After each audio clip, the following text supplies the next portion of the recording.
Hey, what's going on, guys? Yeah, cool deal. Let me do a video here. Let's see, what else I gotta talk about? Yeah, guys, time for another goofy video from me. Yeah, Jimmy, you told me that you wanted me to do more stupid little meme videos and less of these long, boring fucking videos. And I know where you're coming from, but I'll get right on that. Right now I'm too tired. Ugh. So this video is probably going to be quite boring. I'll probably get a few things wrong. I'm not perfect, so don't freak out on me too harshly now, please.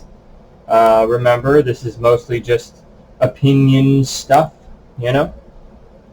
Some facts, of course, but, opinion shit largely, so, if you disagree, whatever, try to have a good reason why you disagree, don't just be a little bitchy queen about it. I disagree, that's always annoying.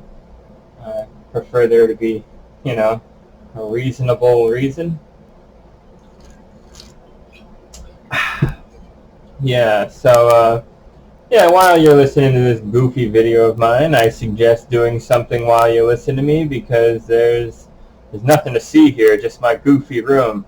My black Falcon over there, and my red Strat here, and some goofy shit on the walls. Goofy video game shit. Yeah. And there's an X-Files poster over there. What was I going to talk about? Just gaming crap in general. Real quick, I want to say that if you're one of those, social media types who's constantly interested in what fucking Beyonce is doing or what the Kardashians are up to or something, please tell me that that's not all you fucking do. Please tell me that you maybe read a book or learn about wildlife or get some exercise or something, don't just, I don't want to sound condescending, but I'm just saying, trust me, if you're already doing that kind of stuff, then good for you, that's awesome, but, I'm just throwing reminders out there, throwing pointers out there. Life doesn't have to revolve around what the national discussion is or what the buzz is in entertainment or whatever, get out there and plant a tree or something, I don't know. Enjoy life. Don't just sit there wondering what Kanye West is going to say next or some shit. You know what I mean? That's all I'm saying. Plant a tree. Yeah, I say that when I have guitars everywhere. Plant a tree so I can turn them into guitars. Yeah, this thing's awesome. My fucking what is this son of a bitch? The 59 or no, it's an original 50s body with 59 custom shop style pickup thingies.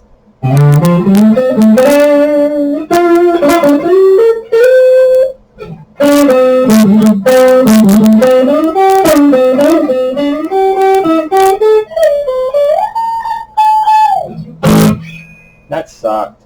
I'm not playing good.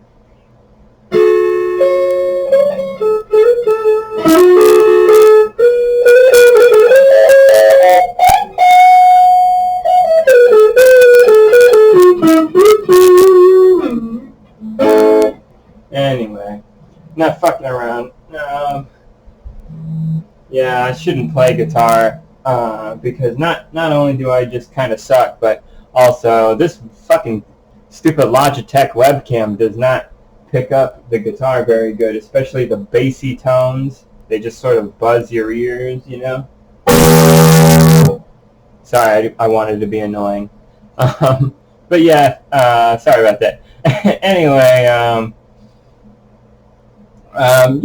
so if you've read the title of this video already and you're just sort of waiting for me to talk about Last of Us 2, and I've already like wasted like 5 minutes or something, right? What's this video timed at so far? I don't know. I can't tell. I don't know how to work this thing. Where's the clock? Oh, 5 minutes and 16 seconds it says. Crazy. So anyway, yeah, if you've been waiting this long for me to talk about Last of Us 2 and totally take a shit on it, yeah. If you read the title, then you might think, that I might be some dumbass alt-right shitbird expecting to crap on the game, right? You might think that that's what this is, right? If you're new to this channel, you might think that I'm some dumbass alt-right douchebag who's about to shit all over this fucking game, huh? Right? If you read the title of this video, then you might be some dumbass alt-right shitbird yourself expecting me to crap on this game, because that's how easy it is to sucker you fucking morons. So guess what? Wrong. I fucking loved the game, I did. And when I say the story sucks, what I actually mean is that it sucks for all the characters in the game. Like, haha, I tricked you fucking morons. You thought I was gonna shit on this game. That's how fucking stupid you are.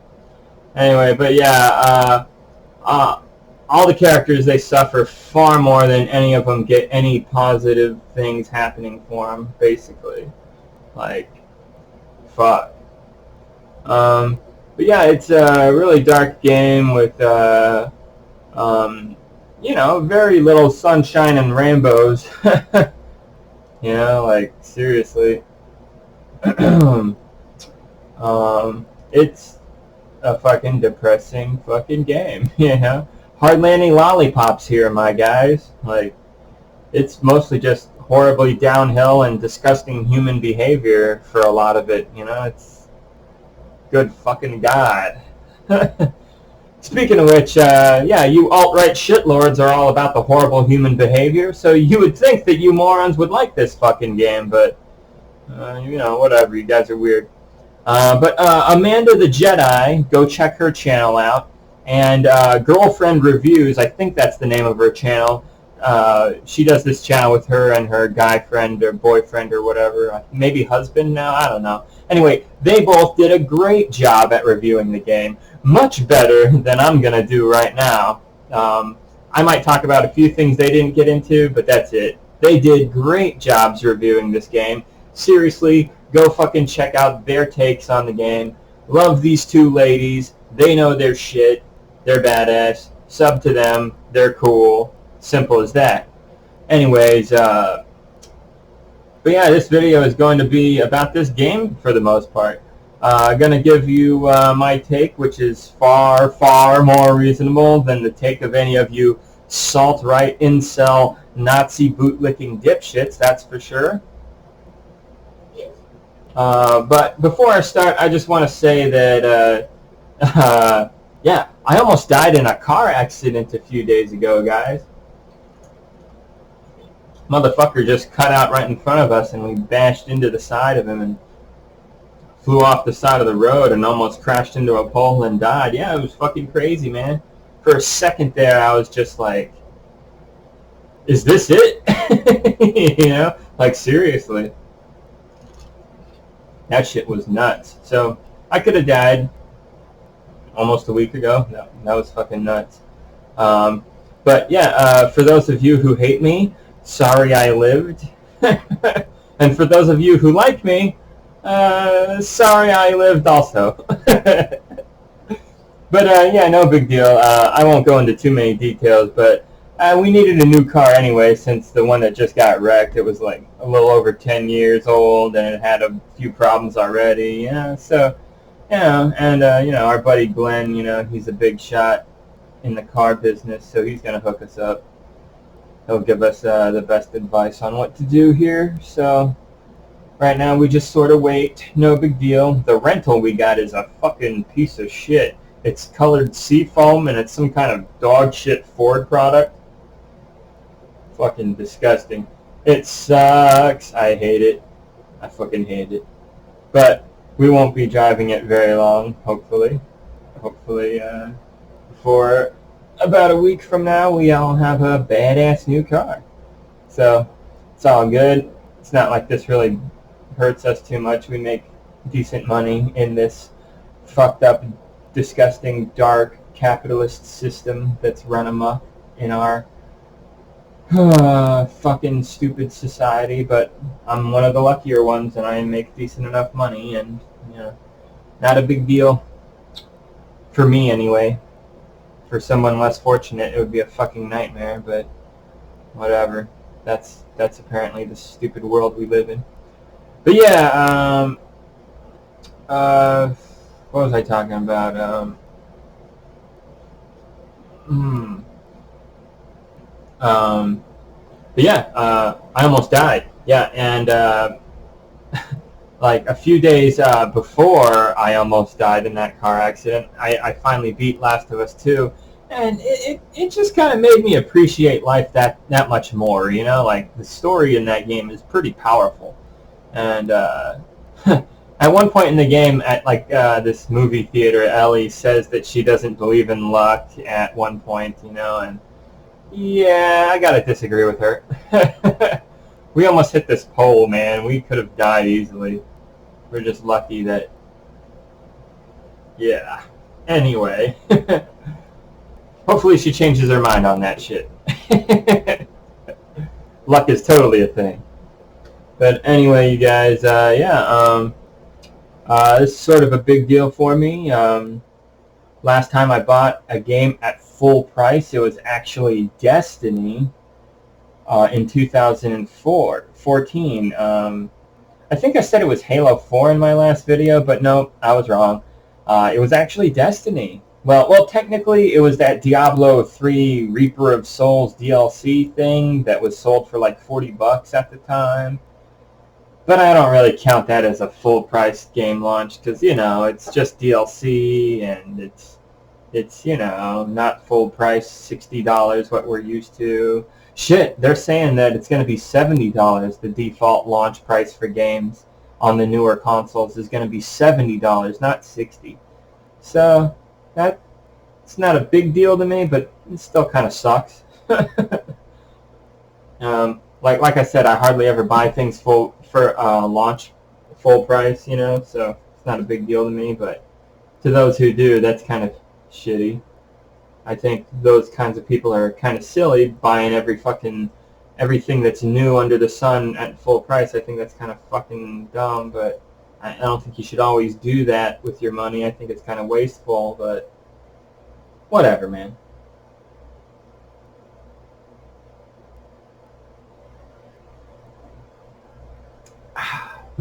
Excuse me. So yeah,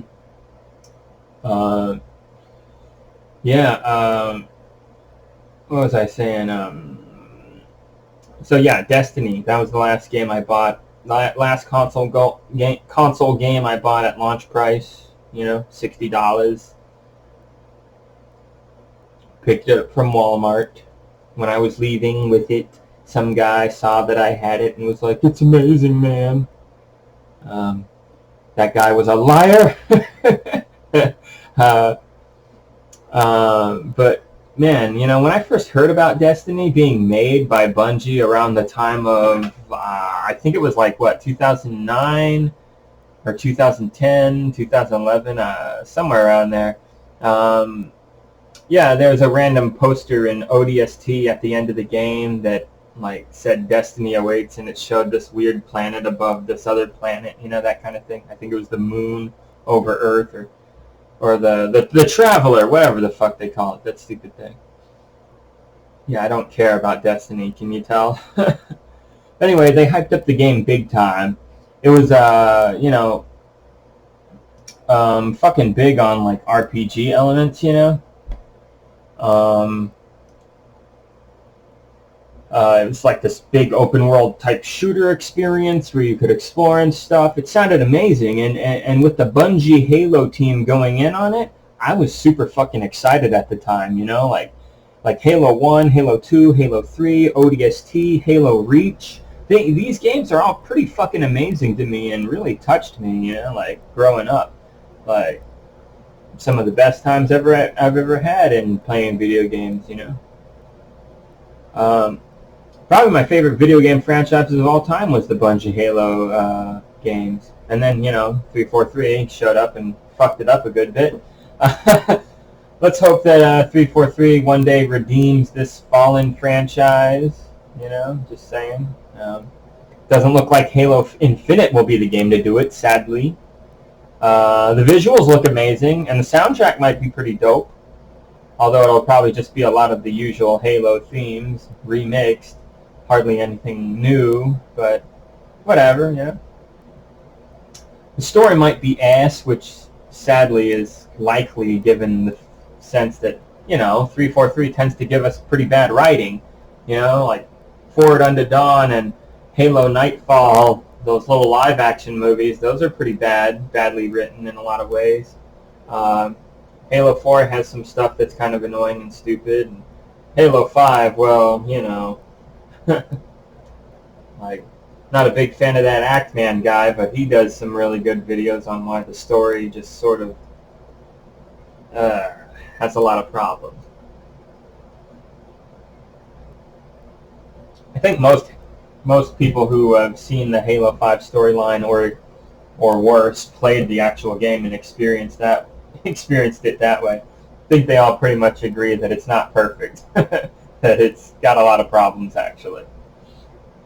Anyway, what was I saying?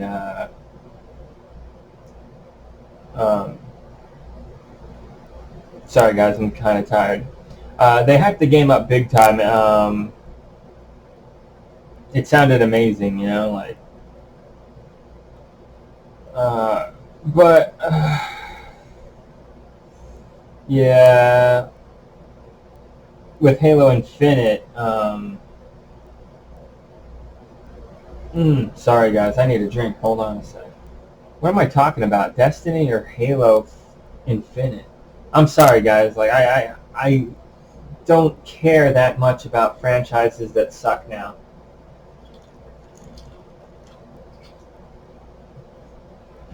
Well, to be fair, Destiny always pretty much sucked, and Halo was good once under Bungie, but now is pretty shit under 343. And I know, matter of opinion. All right.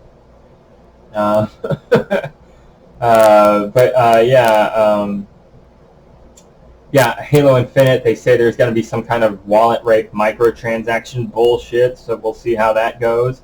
Hopefully it's nowhere near as bad as certain Call of Duty games or Halo 5, but, you know, we'll see.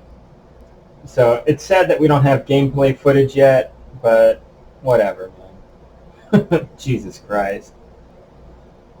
Great, right? I mean, it's been almost 5 years since we got a big Halo game with Halo 5. And with the new one supposed to be coming out at the end of this fucking year, we don't even have gameplay yet, dudes. It's supposed to come out in like fucking November or something. Like, that's like, what, like 4 months from now or some shit? Jesus fucking Christ. Haven't even seen gameplay. We're supposed to get gameplay footage in a few days, I think, so that's good. Hopefully it's not wall running or... We'll see. I'm not expecting anything too impressive. They better go back to like an old Roots style gameplay, but I bet you it's going to be very Destiny-esque. I don't know. We'll see. We'll see. Yeah, we'll see, man. Hopefully they take away the aim down sight stuff. That's so not Halo, in my opinion. I don't feel like looking down the barrel of a gun. I never understood that shit, that aim down sights, like Call of Duty, you know, where like you got like a submachine gun and then all of a sudden it goes from firing from the hip looking from your first person perspective, and now all of a sudden you're holding the gun as if the butt of it is poking your heart and your neck is slouching down. Ugh. And you're leaning over the barrel of your gun there, pointing it straight ahead, looking straight down the barrel at your end. Who shoots like that? Nobody shoots like that, dude. You know, no, you have to cock your head. You have to put the butt of the rifle or whatever against, what if you're left-handed or right-handed, you holster it against your, shoulder there, and then you absorb the impact when you shoot. But from the game perspective, it just looks like you're holding the machine gun with both hands on the trigger handle and just like holding it straight out, like old school Doom looking style, like it just always looks so dumb. I prefer Halo where when you aim, you just hit the little scope zoom in button and then it just shows the scope that you're looking through. I prefer that a lot more. It's more simple. It feels better to me. I hate having to hold down left trigger every time I want to accurately land shots. It's a chore. I like Halo more because I always feel like I'm constantly in aim mode. You know what I mean? Anyway, that Girlfriend Reviews lady, she did a video on Halo, and yeah, she made a really good point about how like Call of Duty really just feels like whoever sees who first gets the kill 9 times out of 10, pretty much. As opposed to Halo, where generally, just because you saw the guy first, that usually means you only won half the battle. You still got to be good enough to land accurate, consistent shots to take him down or her down. Yeah. So anyway. What was I talking about?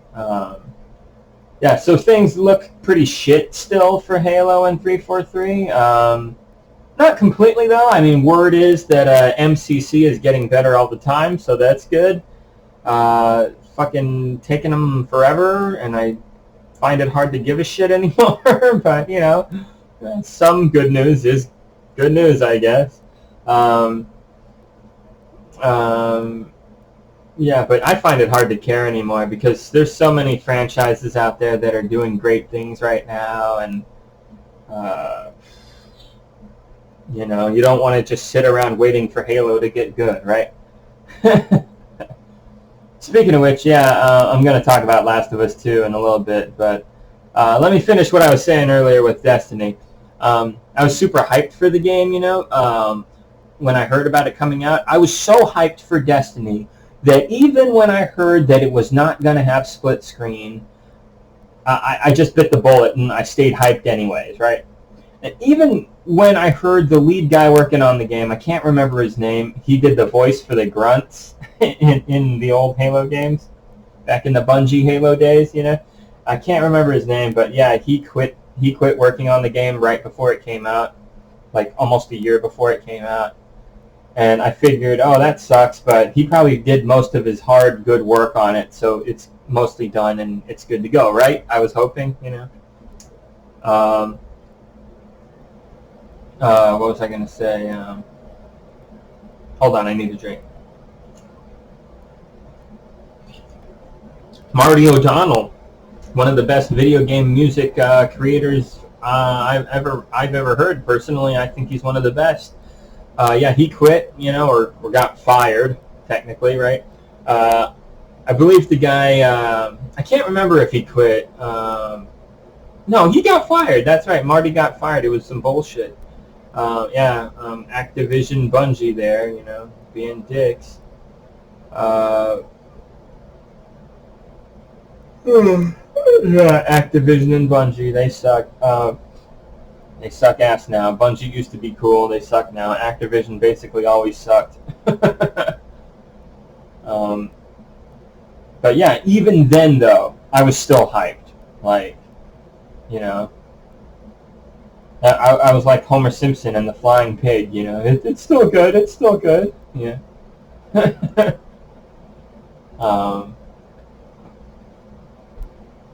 But yeah, I saw that Destiny was going to have Call of Duty-like controls and aiming gameplay, and even still, I was trying to bite the bullet and stay hyped.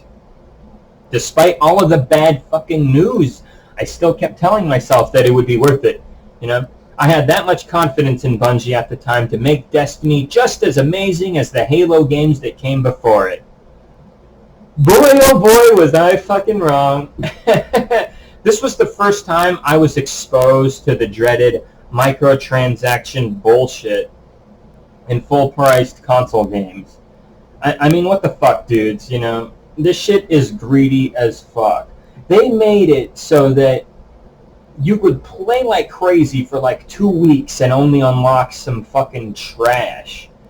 You know, that sucks. Or you could just pay extra for it and get it right now. Get that trash right now, man. Yeah, it's fucking bullshit. And then they would patch the game and make it so that, oh, now assault rifles suck. Oh, now pistols suck. Oh, now, you know, just changing shit for the sake of changing it, not to actually add anything people really like. Just to sort of, you know, fuck with the way players feel. Yes. Artificial. We're doing stuff. We're doing stuff, guys. Don't you love us? We're doing stuff for you. Yeah.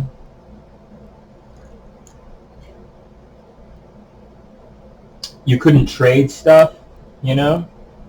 A lot of stuff wouldn't even be usable for your character. That's fucking annoying. Boss battles were just big sponges that you would pop in and out of cover to fight, and like you never really felt like you had to hoof it or use strategy. It was just shoot this damage sponge, hide, pop back out, shoot him, hide, pop back out, shoot him, hide. That's like pretty much every Destiny boss battle. It's fucking stupid, you know? Or at least that's how it was when I first got the game. I don't know if they've changed it lately, probably, but you know, I don't care. I got other games to play. I'm not gonna sit around waiting for your bad game to get good one day through patches and DLC, which is kind of shitty too. Anyway, the game has less vehicles than Halo 1, dude. Halo 1 had the Warthog, it had the Banshee, it had the Scorpion, it had the Ghost. 4 vehicles. In Destiny, there's like 2 fucking vehicles. This stupid tank thing for multiplayer, and this stupid fucking speeder bike, the Sparrow. You know, that's dumb. Does nothing except gets you around a little faster. Alright, whatever. None of the guns seriously impressed me, you know? Like, I think Borderlands has cooler guns. And that game is just wacky gun the game. The story for Destiny, it's basically not even fucking there. The campaign was short as fuck. You know, the multiplayer was limited as fuck, man. No theater mode, no map editor, no true skill rank system, you know. The maps were mostly pretty garbage. The balance between the 3 different classes was pretty garbage. Like, being one of the Titan guys was, like, the dumbest idea. Being one of the mage dudes where you could one-hit kill people with your special was nice, and the Hunter was, I think, the most overpowered with his running around stabbing everyone to death moves, you know? It was fucking stupid. They even lied to us in the development, you know, talking about huge open worlds where you could explore, when the reality is there were invisible kill boundaries fucking everywhere. And the game worlds were actually quite narrow in design and not very, very open, not really. They showed bosses dropping tons of loot and chests opening up, spilling out all kinds of loot. That was bullshit, man. When I played the game when it first came out, I would open a chest and like 2 things would come out, and they were both trash. Like, oh, Jesus. You know, they said that if you see a guy in the game who has really sick gear, then that meant that that guy went through hell to get that sweet shit. You know, they said something like that, you know. It's fucking bullshit. They fucking lied. The reality is that you can get a lot of that just by luck or using your credit card to buy microtransaction shit. Like, really?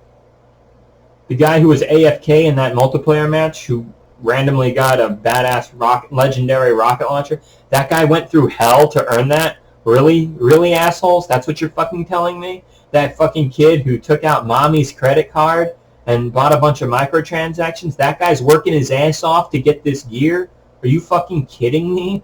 You fucking lying sacks of shit. Like, okay, all right, Destiny.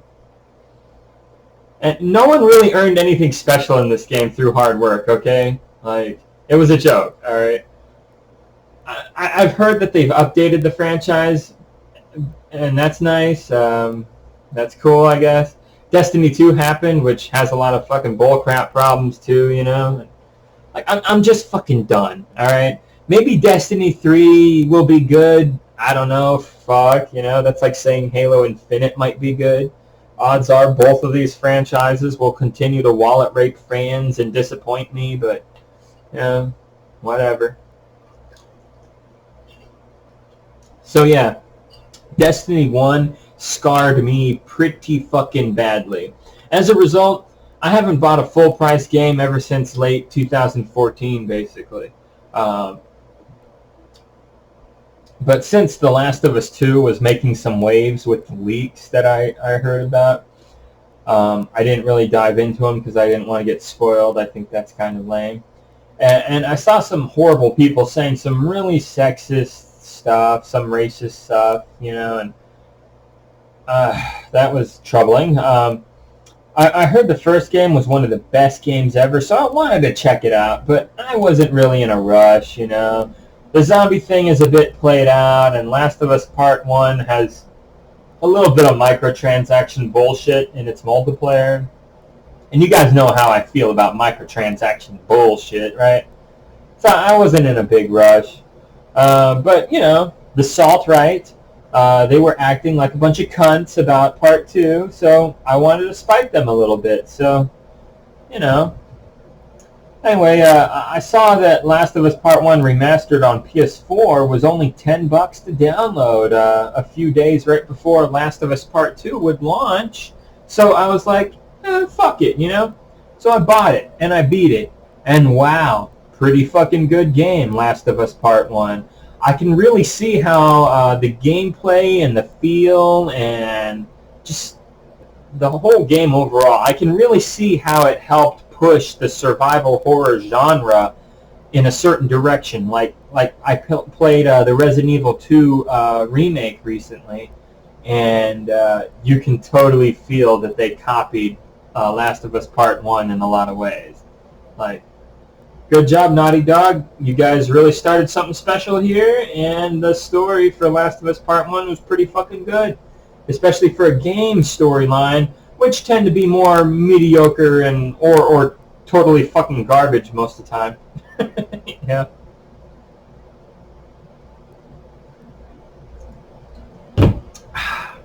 And when I say that, I mean it big fucking time, okay? Like, films tend to have way better writing than game storylines, you know? So it's nice to see in gaming to get a story that's pretty top-notch. But yeah, after playing through Last of Us Remastered, I was starting to think about my rule of not getting a game at launch price, you know? Well, I decided to break my fucking rule for the first time in like 6 years. Just to see how I would feel about it. Fuck it, you know? I've been donating to Black Lives Matter and helping out some bread tubers on YouTube through Patreon. I'm not just talking here, I'm fucking taking action, trying to make the world a little bit of a better place here, you know? Just been feeling more generous, more kind overall. Feeling like I should stand up to the alt-right a little bit more. Not just tell them to shut the fuck up, but actually fucking vote with my dollar, you know? And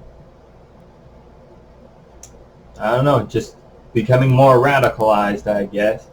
But I know the fucking alt-right, they fucking hate this game for their typical pointless and fucked-in-the-head reasons. So I got it, you know, just to kind of spite them, you know. And yeah, I know, I broke my rule, but, you know, fuck it. And fuck them. And yay for me, because it's a great game. I'm glad I did it for this game. I feel like it was worth it. I still want to play it. I'm going to go fucking play it later. But yeah, Last of Us Part 2, it's an amazing feat in gaming history. This one is not going to be forgotten, that's for sure. It was wonderful. But yeah, before I get into the details, I want to address the Nazi shitbags watching this video still. Hopefully none are watching because they're not welcome here. Nazis are, you know, they deserve to be, well, let's just, you know, I'll stop before I say something that might come off as death-threatening or whatever. Don't want to be that guy. Just because you people are fucking horrible doesn't mean you deserve to die necessarily, but you know what I mean. Jesus Christ. You guys are fucked up. Sorry, I'm cleaning my glasses here real quick. Give me a second. Oh, that's better.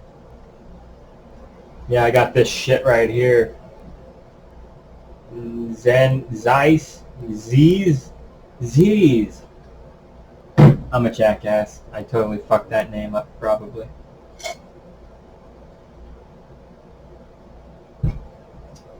Yeah, you like my Superman mug? It's fucking good shit right here, man. And I also got this mug right here. It's totally awesome. Been collecting mugs. So, oh, that reminds me, that Vadim guy, that Curiosity Cat or whatever his name is. I need to buy some fucking mugs off of him. He's got some fucking hilarious fucking mugs.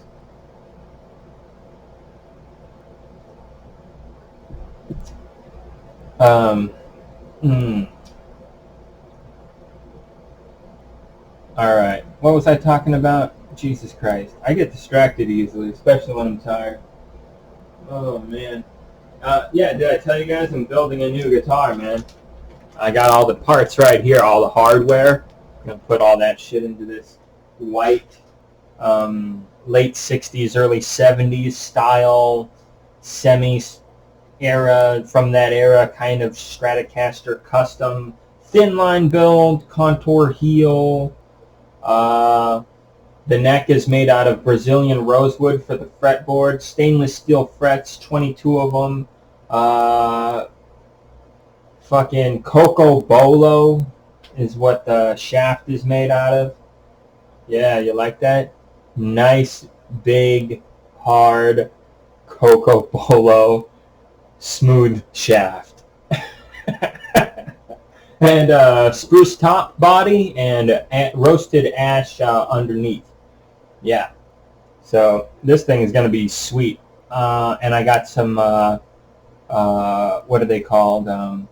The pickups. They are Starwood Stratocaster pickups from the TV Jones Company. Hell yeah, man. This thing's going to be a tone monster. And I'm getting it painted with like this gold flake shit with like weird green mixed in there. And then on top of it, Olympic white that's going to be kind of relic looking. So this thing's going to look like one of John Frusciante's Stratocasters. But I'm, of course, going to give it my personal touch. Make it look more of a J Mascis-y kind of personalized guitar. So, yeah, that's what I'm going for. It's kind of a Strat mix between something J Mascis would play and something John Frusciante would play. And trust me, guys, it's going to be fucking sick. I'll show it to you when it's ready. But it fucking won't be ready for like 3 months or so. Because, yeah, these things take forever. But, yeah, anyway, what was I talking about? Oh, yeah, the Nazi douchebags. Before I talk about Last of Us 2, I got to address these dickheads right now. All right, let's talk about, or I'm going to talk about some terms that they use as insults, which fall flat on their face. These things are fucking stupid, and these idiots say this shit, and I just want to talk about it because it's funny. SJW, a term you incel types use to insult, you know, left-leaning folks. You incel types, you know, the social justice warrior. Apparently morons think that that's a bad thing, or whatever. Someone who stands up for social justice. Like, if I took a baseball bat and smashed your spine, right, and caused you to be paralyzed for the rest of your life, wouldn't you want social justice for that? Or am I supposed to just do that to you and suffer no consequences, no punishment whatsoever, and get away with it? Like, that's okay to you, morons? What the fuck is wrong with you? All right. Okay, let's look at another one. Woke. Woke. A term that you morons use to insult left-leaning folks as well. It's a term that means that you're aware of the fucking reality in the world that you see before you. You're aware of how the world really works, or at least better than most people, right? So how the fuck is that a bad thing? Being smart about your surroundings in this world is bad? What? Like, being stupid is better? That's literally what you guys are advocating for here. Again, you guys are fucking morons. Alright. Agenda. Oh my goodness.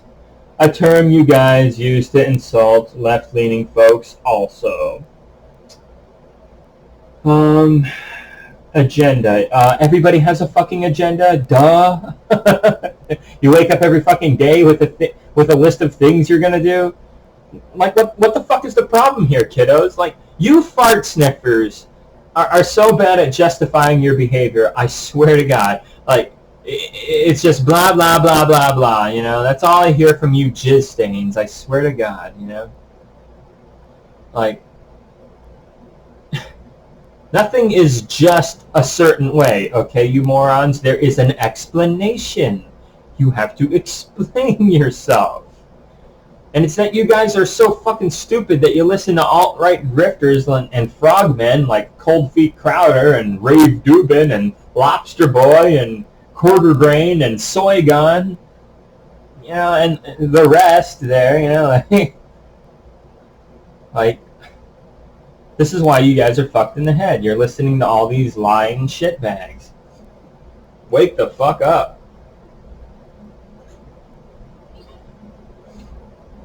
Oh, and left-wing agenda, you say. Okay, I guess. But even so, wanting equality is what's considered bad, apparently, to you guys?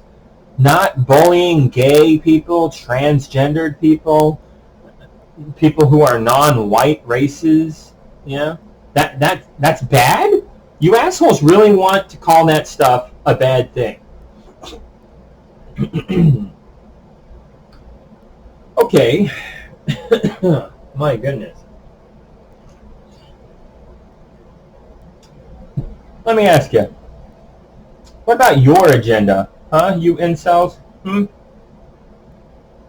What about your agenda? Which is clearly an agenda that is trying to do the exact opposite of what the so-called left-wing agenda is all about. Sounds like you salt-right bro flakes have a Nazi bootlicking agenda. That's what that sounds like. Look, guys, okay? Here, look. Lean in for a second here and listen carefully, okay? Listen. Are you listening? Hitler was a bitch. And he died in a bunker like a cowardly little shit. What a fucking loser that guy was, huh? And you know what? He fucking deserved what happened to him. He fucking deserved it. Black lives matter. Nazi lives don't matter. Fuck the police. And your opinion on this fucking game doesn't matter. It only proves one thing, which is that you guys are pathetic and pretty much the rest of the world, most of the world by a long shot already knows that. Mad at the wrong people in your life for the wrong reasons is honestly the best way to define you dipshits, you know? Like, you have every right to be angry about stuff in life. Oh yeah, you do. Life throws a lot of shit on your face. But, you know, the way you guys are dealing with it is the dumbest fucking possible way you can deal with it. You chodes. You're deflecting, projecting, being all like, no, not me, you. You know, it's ridiculous and childish behavior. I can understand this coming from a few stupid fucking kids acting this way from time to time. Yeah, sure. Yeah. But many of you assholes are not even teenagers anymore. Jesus Christ. Oh well. Your time in the sun wasn't even strong during Gamergate in 2014, and you fuckers have been losing steam ever since. So just die mad already, you fucking losers. You bitches are on your fucking way out. That's the truth. As time goes on, you fools keep getting more and more wrong. It's actually pretty fucking hilarious. Like kind of reminds me of Pim the Toolman failure, you know? He said that AOC would lose. She fucking won by like 80% of the votes, dude. Like, like that Beanie Boy incel was hiding in shame afterworld, you know? Like, good fucking lord. I can understand being concerned she might lose, but he fucking said she would lose, like he could predict the future, like that was going to be a fucking fact set in stone. Yeah. Like, I swear to God, this guy is basically the poster child of the fucking losers. I swear to God. Like, whatever he decides, go with the opposite, because then you'd be right. That's basically how bad it is with that dipshit. Like, oh my God, you guys who listen to that fucking idiot are complete fuck-ups. I'm sorry, but that's the truth, and that's a fact. Right, that Pim Tool kid, I swear to God. Funny how that kid says that he's of the left when all of BreadTube considers the guy a stupid asshole right-wing dipshit. Like, it's kind of telling that he's not on the left when all the major leftists just think he's the fucking worst. Yeah, just saying. Like, Pim Tool, you're absolutely pathetic. And I worry about you, man, because you're always constantly angry and acting like a bitch. I feel like you're penting it all up, and one day you're just going to slit your own throat, you know, because you're a fucking loser, a pathetic piece of shit. So you might want to fix that, buddy, just saying, you know. Assholes like you heading in that direction that you're heading in, yeah, they tend to not have pretty futures, I'm just saying.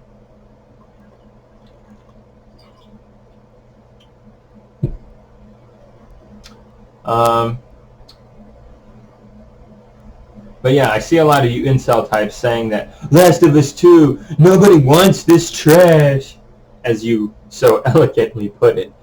But guess what, assholes? Last of Us 2, it sold 4 million units in its first 3 days of launch. That's pretty close to the entire sales of Halo 5's entire lifespan from 2015 to now, just to give you an idea of how fucking big this game is. Yeah, like, it's probably closer to 8 million sales right now, maybe even 10 million. And I'm proud to say that I helped with that. I bought the game, shit. So, do you morons ever get tired of being wrong? Serious question. Yeah, Black Panther, Captain Marvel, yeah, Wonder Woman. All you horrible scumbags do is fuck up massively most of the time. You're broken fucking clocks, you know? Like, so what's it like to be wrong pretty much all the time, you know? Do you dickheads ever stop and think, hey, maybe I'm a stupid person? You know? Like, I don't know, man. Anyway, I saw one of you pencil neck pipsqueaks saying that movies with women just plain do worse than movies with men. When is the box office going to realize? Like, and he says this without addressing the clear sexism in the workplace. He says this without acknowledging that over 99% of movies flop. He says this without acknowledging that most film critics are men by a long shot. He says this while often being fucking wrong, considering many movies starring women in prominent roles do actually really fucking well. Wonder Woman, Captain Marvel, Mamma Mia, Hunger Games, Twilight, Maleficent, Beauty and the Beast, Inside Out, etc., etc., etc., man. Studies show women-led roles made more money than male-led roles from 2014 to 2017. Like, get a clue, Salt, right? Women can pull it off sometimes, all right? Just saying, yeah?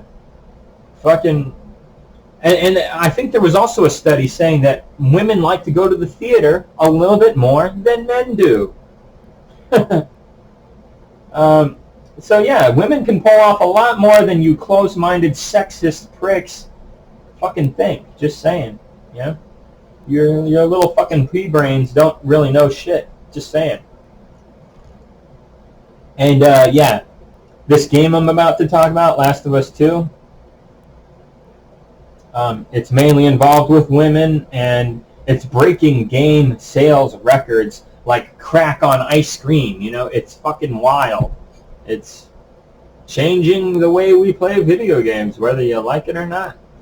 And you losers, you think you're a majority of people out there, you know?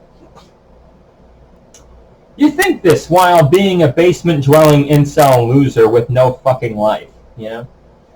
And you fuck-ups, you think that you have this grip on the outside world as a whole. You know? Laughable, man. Fucking laughable. You know? I'll give you an example. Tucker Carlson. He's got a big-ass news platform, and he's pretty fucking popular, but guess what? Only like 1% of this fucking country watches his bitch ass. That's fucking nothing compared to how many people are here, the 99%. You know, like, get a fucking clue, you bootlickers, you know? You're fucking nothing in the grand scheme of things. You're a minority. A very vocal and annoying and stupid-ass minority, but it's true, you know? There are far more left-leaning people than there are right-leaning people. And even most right-wingers are nothing like you dipshits that watch way too much fucking Bong Shapiroid, you know? You think that you have a massive presence because you downvoted a few video game reviews and movie scores on Rotten Tomatoes and Metacritic? You morons do realize that most people are not like you, right? And they actually have lives, right? Right? They're out there working, learning, fucking living. All while you dickheads are just fucking stupid, angry, and confused all the time, you know? That's the truth. What's worse is a lot of you dickheads don't even want to try to be better human beings, you know? Like, it seems like there's no winning with you losers, so that's that. So you don't get to be a part of discussing this game. I'm sorry. No one can take you seriously. Anyone with half a brain can't take you seriously. Your far-right wing political bias, it's so strong that it keeps you from being fair, you know? So any reasonable person can't take you seriously when it comes to this game or a lot of fucking things, to be honest. I got in an argument with some dickhead. I was stupid enough to watch Once Upon a Time back in the day, a few years ago. You know, he told me that there were no sexist gamers talking about Last of Us 2. They just liked Joel better and wanted to play as him instead. Yeah, speak for yourself, man. That's not everybody. You can look up the sexist and racist death threats that Neil Druckmann and Laura Bailey got. You know, take a look at those and then get back to me saying that stupid fucking shit, okay? Like, I'll post links in the description of this video to the disgusting fucking garbage that they were told. Just to give you an idea. Fair warning, though. Fair warning. These death threats and whatnot are pretty fucking stupid upon reading them, and your brain might just give up trying at life for a while after reading this crap, you know? Like, society is largely only as strong as its weakest link. That saying is somewhat true. These scumbags making illegal death threats, they are those weakest links in that chain. These fucking losers really need to get some serious mental help. But yeah, Druckmann agrees. He agrees with me on this.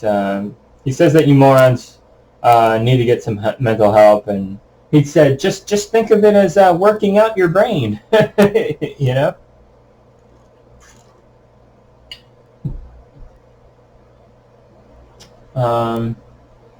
Yeah, Cory Barlog, the creator of God of War 4, the lead guy on that game.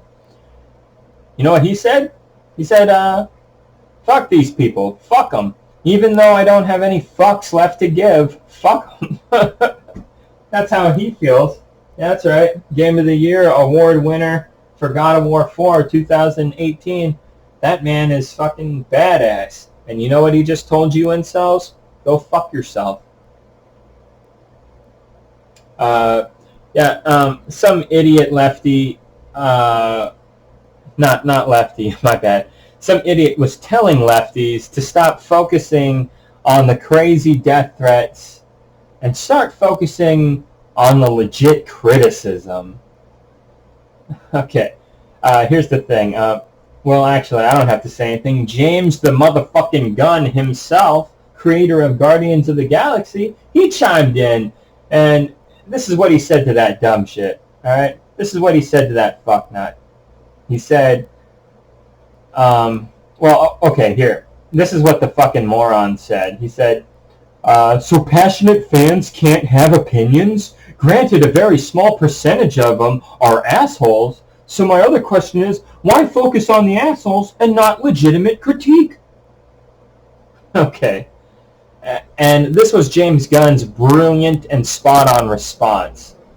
That's actually based in reality and with an open mind that prioritizes what actually fucking matters most. This is what he said. Because online abuse in all its forms is a much bigger issue than the perceived lack of quality in any particular artwork. That so many of you are tweeting, yeah, okay, sure, the death threats. But why aren't we tweeting about the legit criticism? Shows that you guys really don't get it.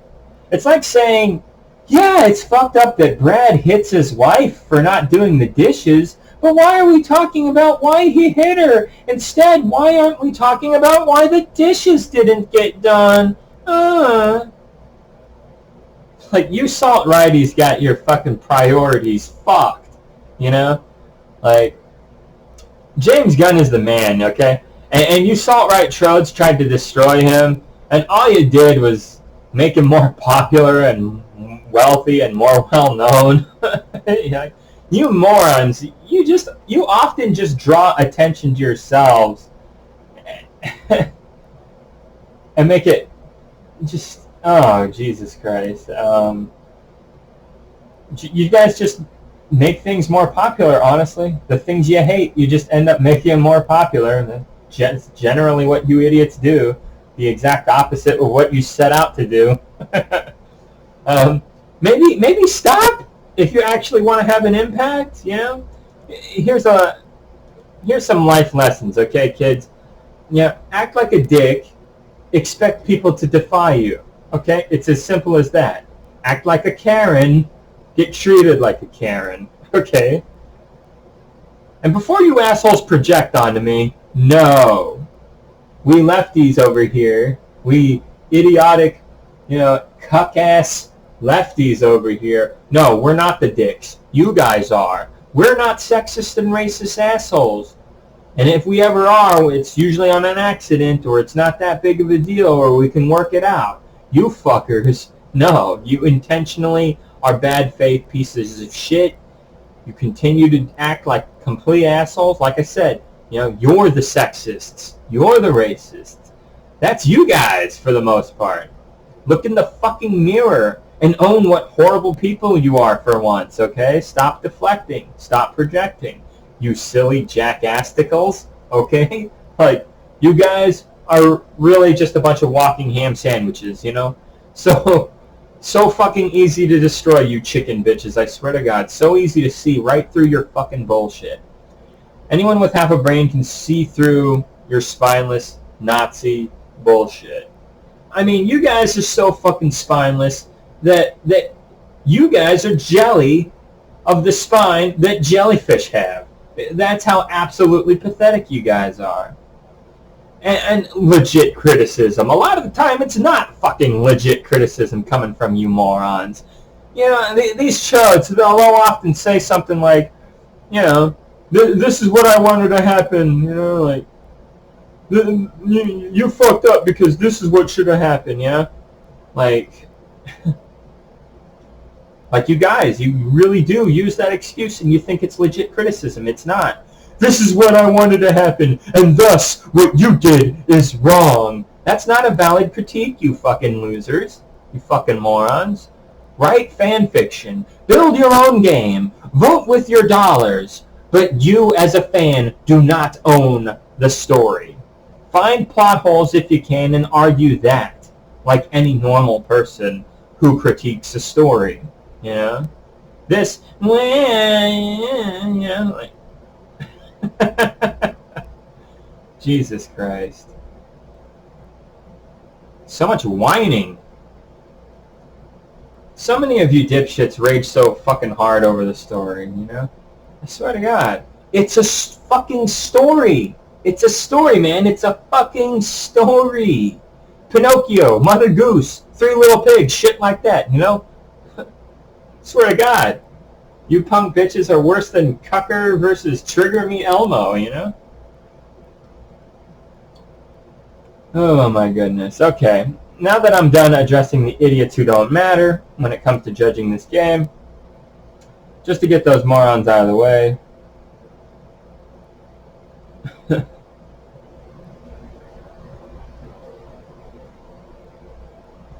Anyway, I'm sorry. I had to cut them out of this discussion entirely because, well, anyone listening to them would be foolish to do so, okay?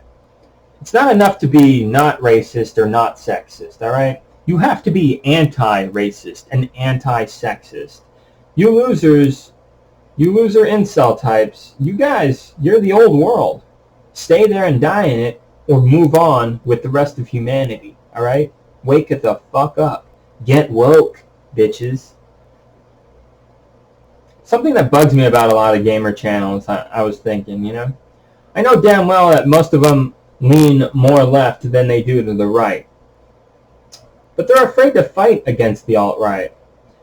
They're afraid they'll lose fans, which in all fairness, they might lose around 5% of their base who are Nazi bootlicking shitbags, you know? But that's a small price to pay in order to keep your soul, just saying. Do the right thing, you chicken bitches. Tell these people to go fuck themselves.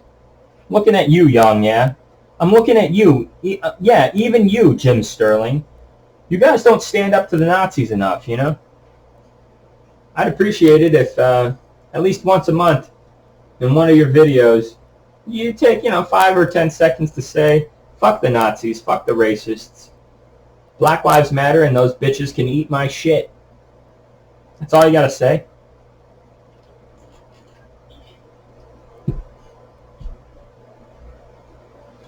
So yeah, now I'm finally going to judge Last of Us 2.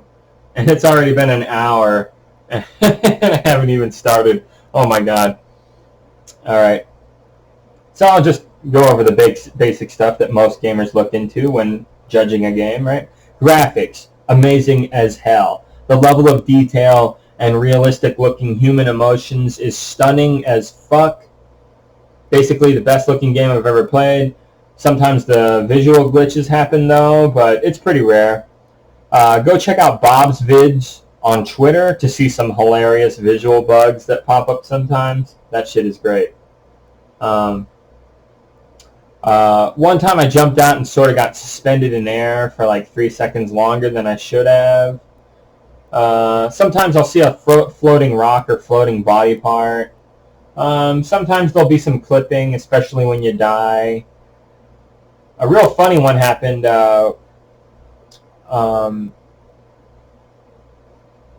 Oh shit, yeah, what I'm about to say is spoilers. So if you don't want spoilers for Last of Us 2, then get the fuck off the video, I guess. But yeah, this glitch happened where I lit one of the pipe bombs as Abby, and somehow her backpack was like emitting sparks like crazy. And even in the cutscenes, like when she takes her clothes off and gets it on with Owen, like there's fucking sparks for some reason. I thought it was fucking weird, but whatever, it was pretty hilarious. But yeah, the glitches, they didn't really break the game. They weren't that bad. Once my PS4 Pro, it froze, but that might just be the console being dumb, you know. But yeah, guys, the realism stuff was amazing, you know. The graphics were just too damn good. Can't say enough good things about the visuals. I mean, they're so good that whenever a glitch happened or something that looked a bit off, I remembered it more simply because that shit was so rare compared to the amount of great visual work in the game, you know. It's hard to remember all the good-looking stuff since there's just so much of it. When there's hardly any mistakes in the graphics department, you tend to notice more about the fuck-ups, you know what I mean? Like if you see a snake's scales and all of them are one color, but one scale is like a different color, that one's going to stand out. That's what I mean. And with Last of Us 2, you got a massive snake with only a few dull-looking scales. So, yeah, graphics are amazing.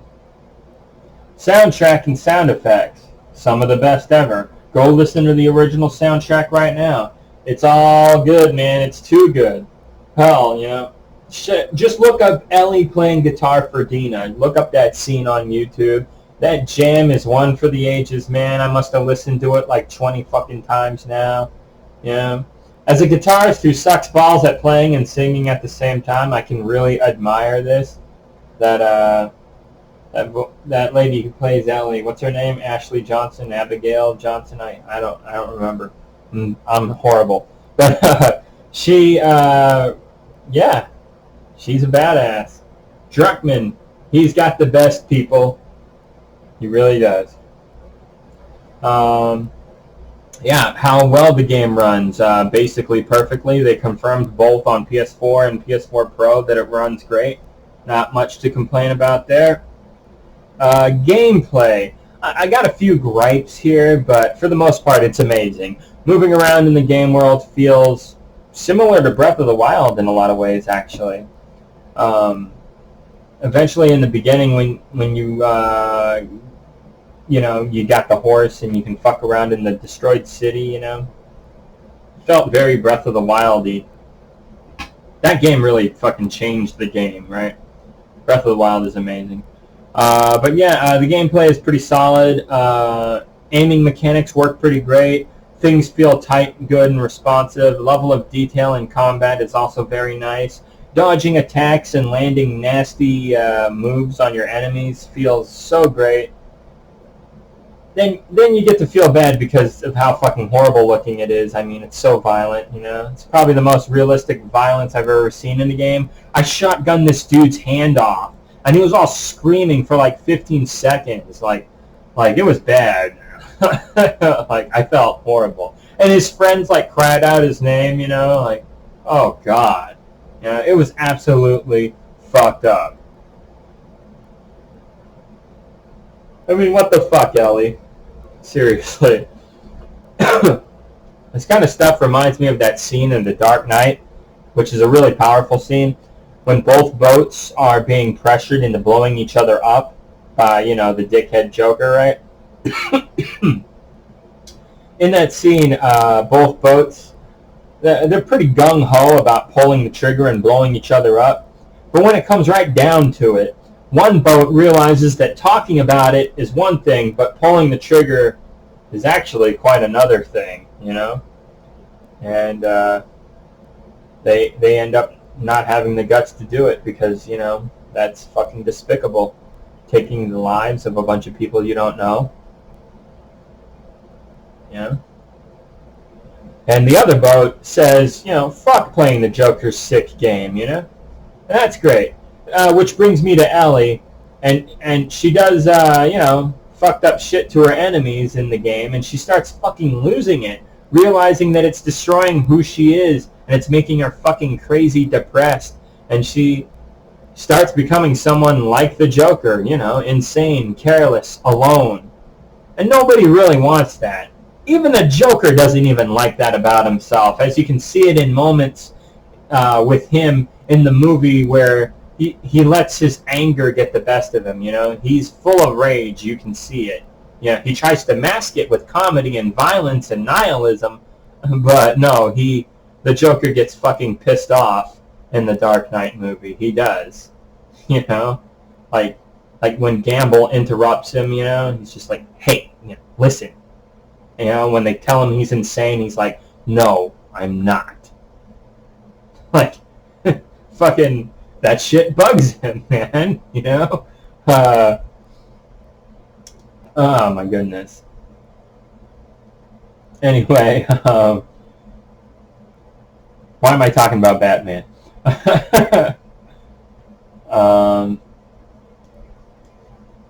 But yeah, this sort of happens when you actually cross that line, you know? You sort of enter a level of darkness that's a point of no return, like taking lives left and right for whatever reason. You might feel less horrible about taking the lives of those who had it coming, but you still feel the pain of taking lives. We've seen this from war veterans and the like, you know? Like, wow, I just realized I'm all talking about the story right now when I'm supposed to be talking about the fucking gameplay. Like, I'm sorry, guys. The story just sucks you in that easily. It's really good writing in Last of Us 2. It really is. Back to the gameplay, though. You might be you got a little D-pad wheel where you get to switch to all your tools and weapons to help you survive, you know? Funny that it's a zombie game, and it's just sort of like some side shit, but just because it's a zombie game doesn't mean that it's a zombie game. No, the zombie stuff actually kind of takes a back seat in the theme of this game. You know, that it's not really a zombie game as it is, you know, a game that's studying human behavior during the worst of times, you know? Like, again, here I am talking story. Fuck. All right, more on that later. Anyway, let's talk about gameplay. Climbing over shit, breaking windows, getting around in general just feels so good and smooth, you know? And because of that, you don't mind taking your time exploring a lot of the time in the game. You know, the game is filled with high detail and Easter eggs, little story bits here and there, everywhere, collectibles. And of course, on higher difficulties, you want to make every bullet count. So when you play on the tougher settings, you really feel inclined to find every little item you can, every little bullet you can, every piece of health that you can, you know? Some parts of the gameplay are low-level QuickTime events, nowhere near as bad as like God of War 2 on PS2, you know, and God of War 2, 1 and 2 on PS2. Thankfully, it's nowhere near that bad, but it's still kind of annoying. Oh, look, a door that's a little bit barricaded. Gotta hold down triangle and wait for like 7 seconds for Ellie or Abby to push it open for the 15th fucking time. So yeah, that got a little repetitive, but not that bad.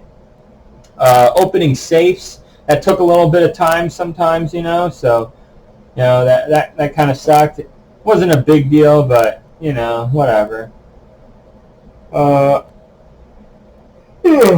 Excuse me, I'm getting kind of tired.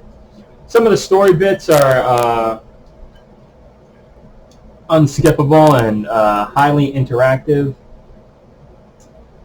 If you're looking to just shoot zombies and skip that story stuff, then that's kind of too bad.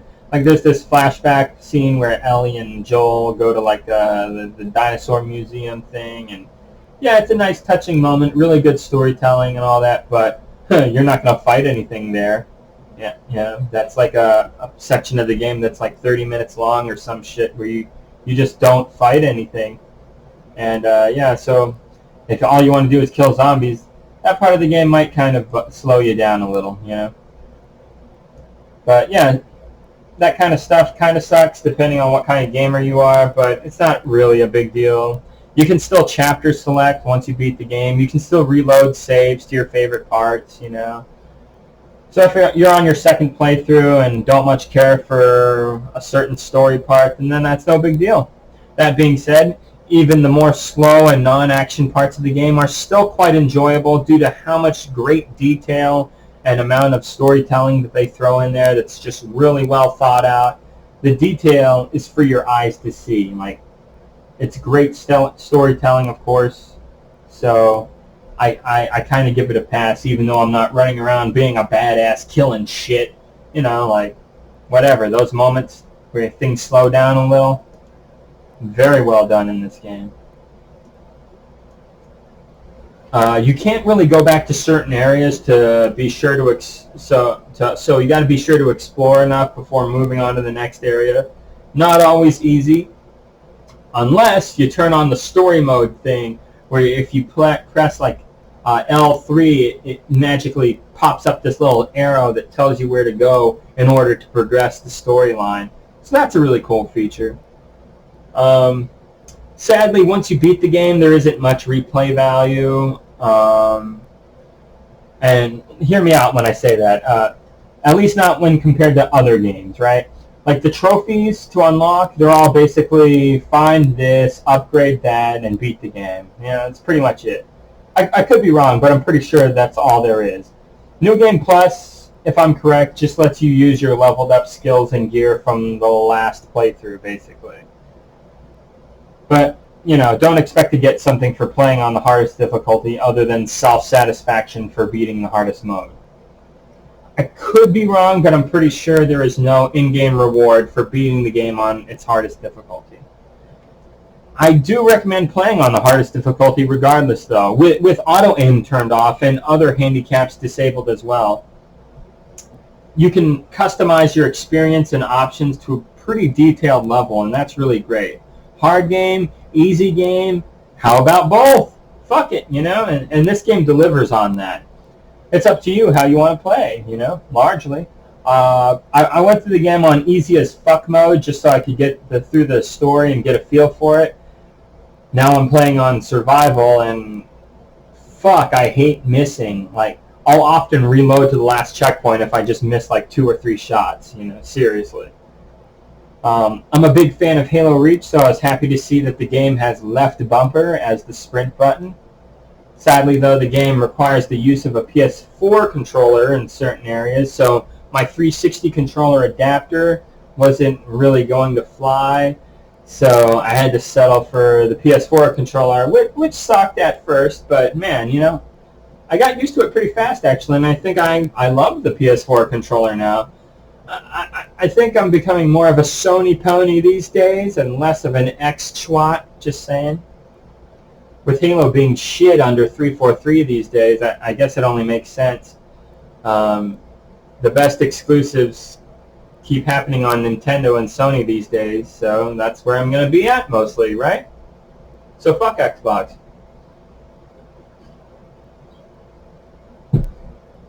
I'm into guitar, and the game has a pretty fun way of playing guitar, so that's pretty badass. Not going to buy their fancy guitar that's themed after the game, though. It's pretty expensive, and I'm not a big acoustic guy, and I'm betting that acoustic guitar ain't the greatest anyway. Everybody knows that like old school Gibson Hummingbirds and, you know, Martins are like the best acoustics, and like boutique acoustics and stuff like that. So as cool as it would be to have a Last of Us 2 guitar, I'll pass. I got a poster coming anyway. That's good enough.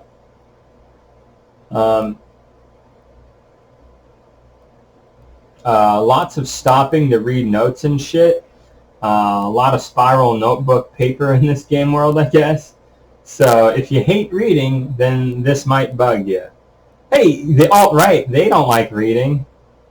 This game does have a lot of stuff in it that seems to just be there to piss off the alt-right, so that's pretty hilarious. But yeah, game details are pretty great. You can take a zombie hostage and like... Ooh, I'm getting sleepy. Toss him at a clicker zombie so that clicker finishes him off instead of you, you know? Stuff like that is the kind of shit you can do in this game, you know? It's always fun to play through the combat when it happens, and you guys know I'm like the pistol master in Halo Reach, so using pistols in this game just felt so good. I'd kill enemy human groups like fucking nothing. Like, the wacky zombies and their bobbing heads, that's what gave me a fucking problem. But yeah, you can turn this super noob-friendly auto-aiming shit that makes it feel like Red Dead Redemption 2, but that's total fucking noob trash, and I can't stand it being that easy. So I say turn off the auto-aim shit, you know? Feels a lot better this way, in my opinion. When you land a shot, it's because you know you didn't fuck up. It's because you know that you aimed well, you know? I like that better, but that's just me. You know, feel free to play however you want. You know, fuck it, play however you want. And that's actually really cool that the game gives you all the options to play the game however the fuck you want, you know?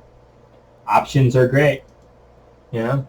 This way, that way, how about both? That's why options kick ass, right? So yeah, dragging dumpsters around is kind of lame in the game. You have to do that a little bit, but, you know, especially on your second playthrough, you know, like you're kind of like, ugh, this again, ugh. You know, like a lot of the time figuring out the puzzle is what made it so awesome, but now you already know, and doing it again is just kind of a chore. But again, it doesn't drag ass that hard in the game, so it's not a big deal.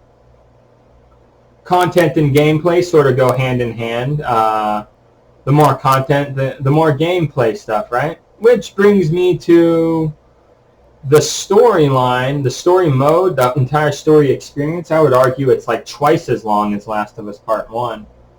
But yeah, there's no multiplayer this time.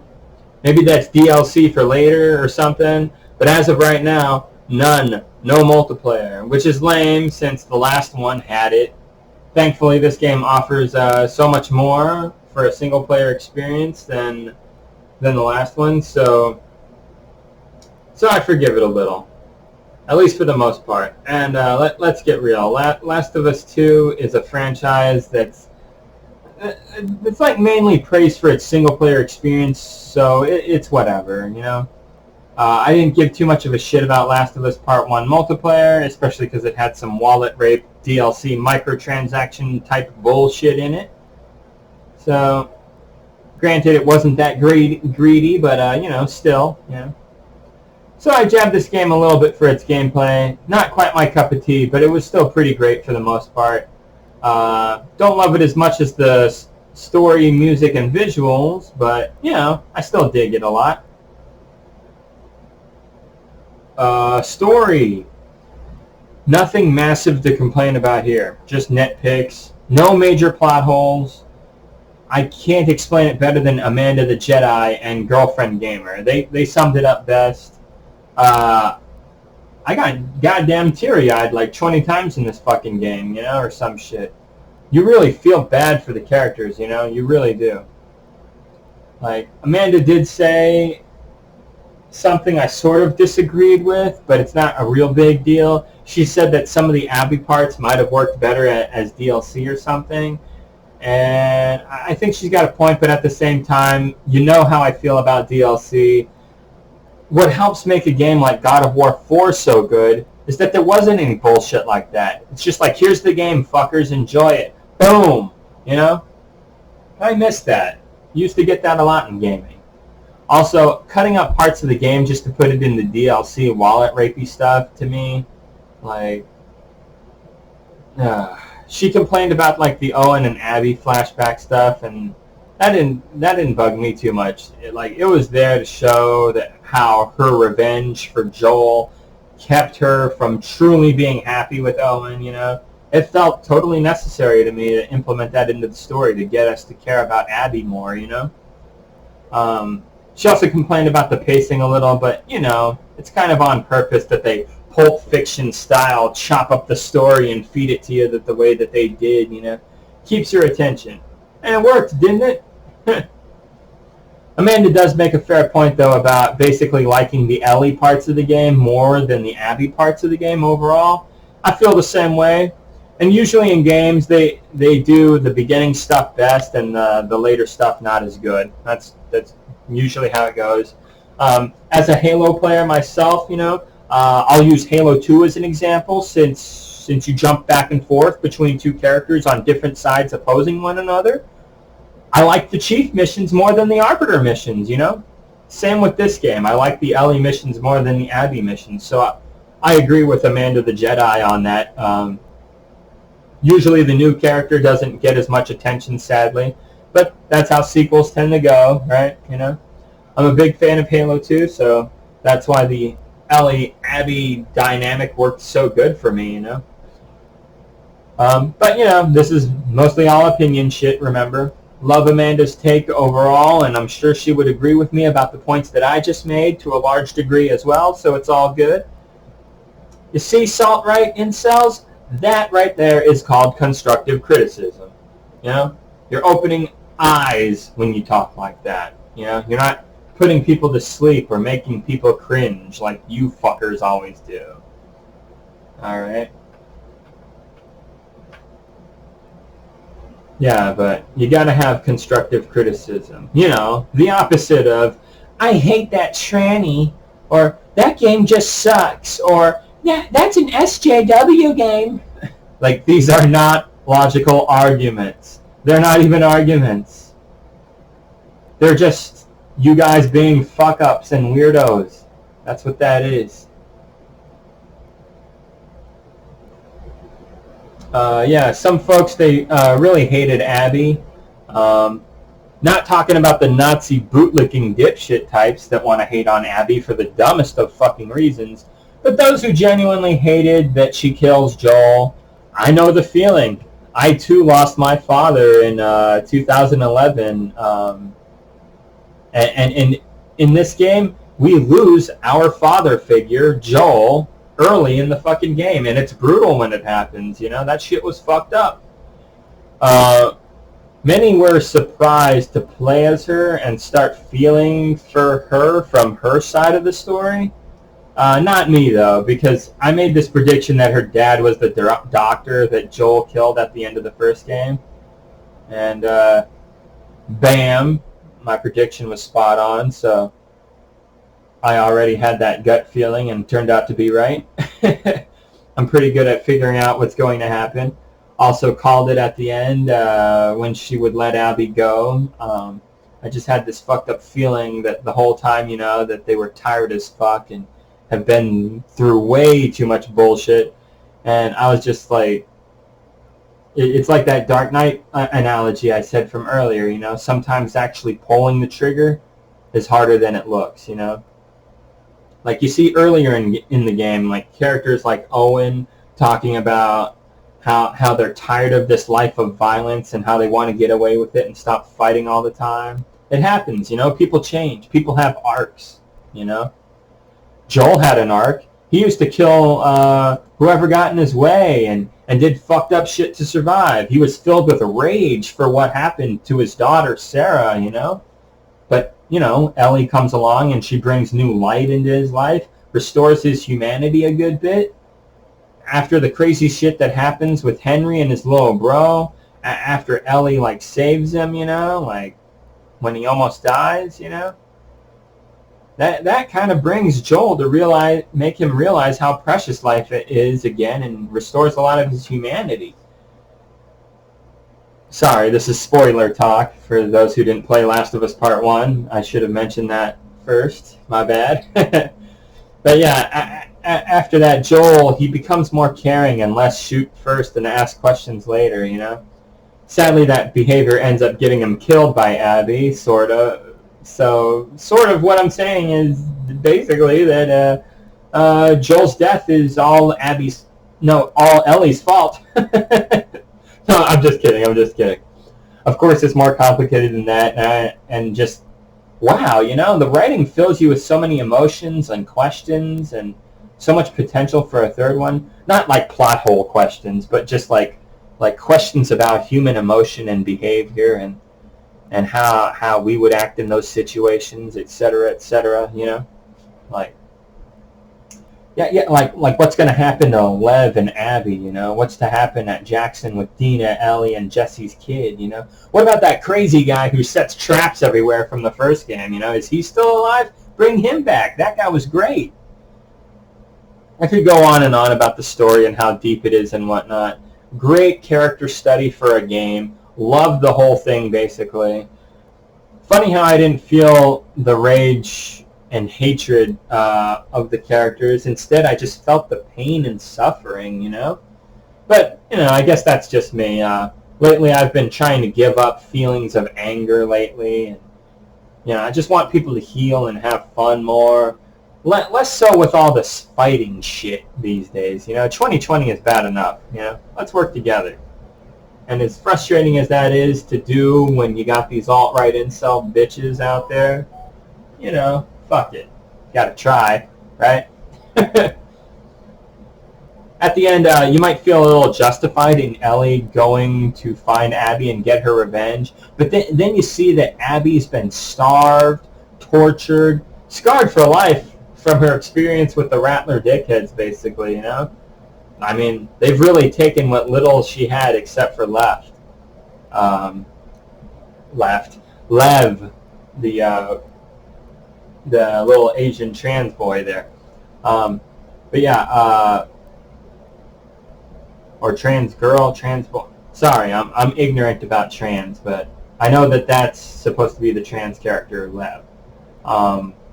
I need to replay the game again and pay closer attention. Like, it's not Abby like you assholes were saying it was, alright. The trans character is Lev. But, yeah, seeing Abby being so broken and hell-bent on revenge earlier in the game, that was bad enough, Like, seeing Abby broken at the ass end of the game like she's a Holocaust victim, that was really fucking pushing it.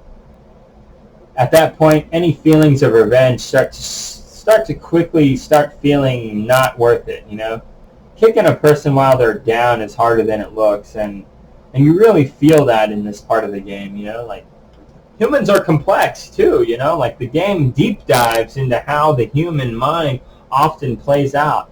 Like, bravo, Naughty Dog. Like, I wasn't really a fan before. I was always on the fence, but today, I'm a huge fucking fan. And, yeah, can't wait to get that poster. But, yeah, that crazy shit. Oh,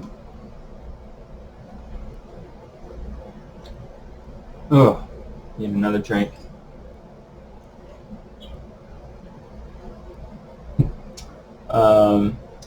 Yeah, now I'm going to debunk some stupid shit and semi-stupid shit that I've been seeing going around as plot holes against this game's story. There's this website called Game Rants.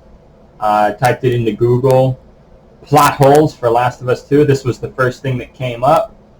Top 10, top 10 plot holes for Last of Us Part 2 from Game Rants. Okay. Not 9, not 11, but 10, because padded lists are a thing. Just like the 10 Commandments, right? Anyway, let's start with the first complaint. Alright. Let me find it. Let me find it.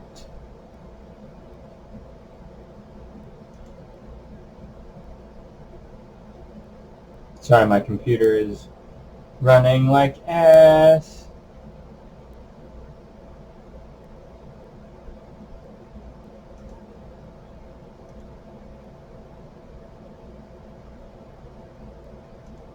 Alright. Here we go. Tommy and Joel get lost, but Abby doesn't. I wouldn't describe that as completely accurate, given the intense situation that's going on with the zombie horde attacking them like crazy and the fucking crazy blizzard going on at the same time, but whatever. Anyway, it says, after escaping a horde of infected, Joel and Tommy offered to take Abby back to her group, which happens to be located nearby. But it was pretty convenient that the brothers were there to help her in the first place. The brothers have lived in Jackson, Wyoming for 4 years, and somehow they managed to get completely lost while on a simple patrol with a designated route, yet Abby, who is relatively new to the area, knows exactly where her group is and how to get them without getting lost herself. Well, that's not necessarily completely true what these guys here at Game Rants are saying. You don't know. Maybe what's his name? Tommy and Joel remember, Jesse was like, hey, they've been gone for a while. What the fuck is going on? Like, clearly, them getting attacked, they were being attacked by the zombies too, like you can really get a sense for that.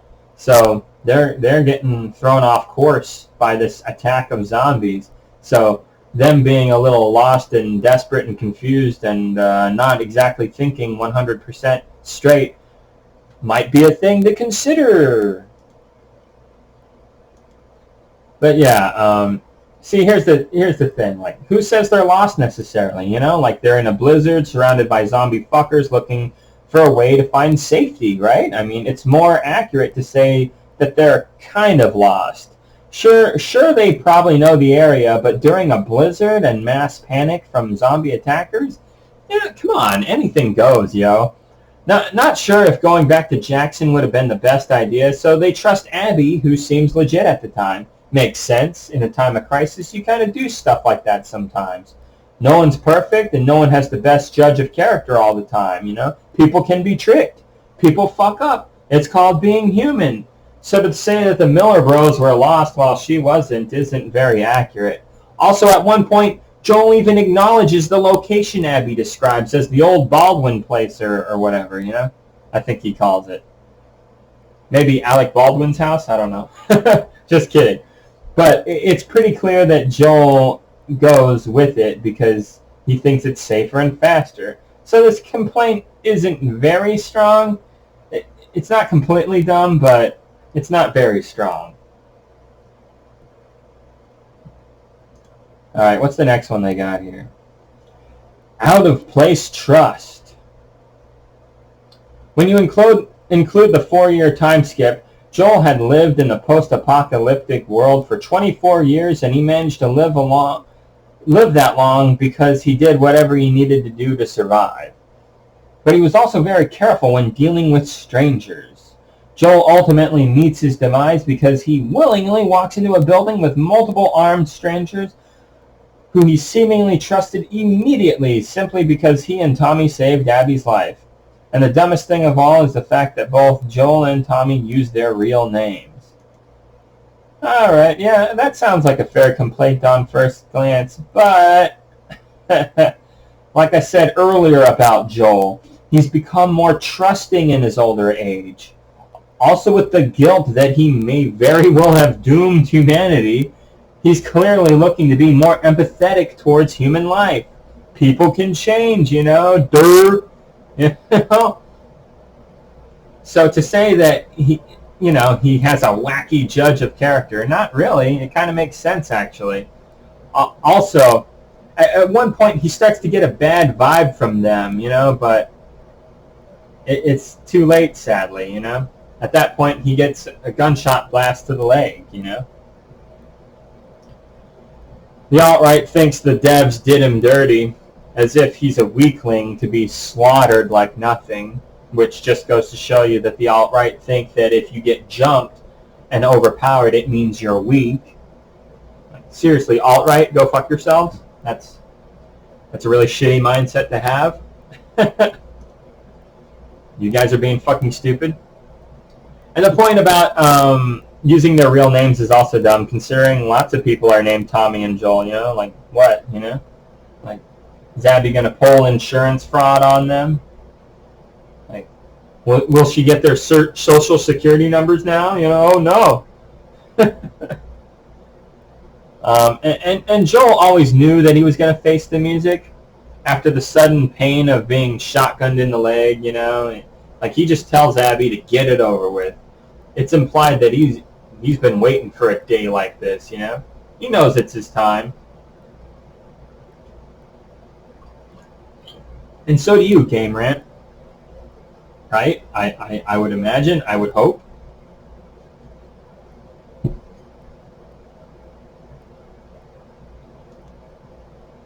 So yeah, that complaint's not the greatest. Alright. Abby is only grateful when she wants to be. When Joel saves Abby from a horde, she repays him by going to town on his head with a golf club. Granted, He writes graded. Granted, dude. Use an N. You didn't spell check. My God. Granted. Granted, Abby had a good reason for wanting to end Joel's life, but you would think that she would at least acknowledge the fact that he wasn't a horrible person. Matter of opinion, he did kill a bunch of people, many of which didn't really quite deserve it. So, is Game Rant's trying to say that he's a saint? Come on, man. Come on. Oh, and also to imply, that, like, oh, I saved your life, but I also killed your dad. But I saved your life, so we're coolsies, right? We're even Steven now? To imply that's fucked up. Like, Jesus Christ. Come on. What's going on here?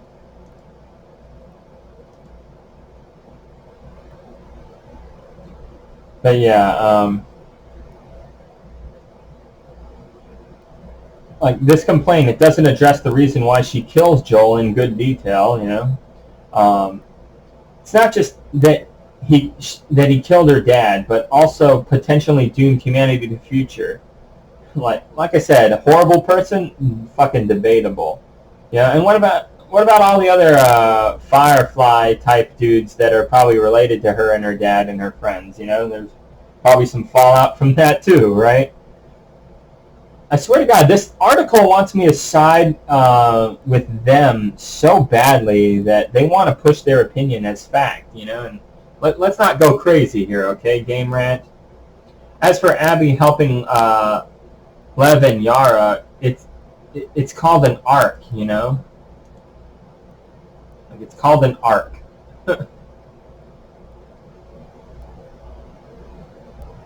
See, this is what they're saying. When she gets captured by the Seraphites, Abby gets rescued by Lev, and she immediately grows close to him and Yara, despite knowing what they have done to survive. In fact, she trusts them immediately, despite being affiliated with an enemy faction. Oh my goodness. It's called an arc. It's called an arc, you fucking assholes. She killed Joel in a disgusting way, and she's clearly having a hard time dealing with it. Her friends even start giving her the cold shoulder over it, Like, worrying if she's doing okay after going through something like that. It's clearly getting to her, and then these kids, they fucking save her. They're just fucking kids.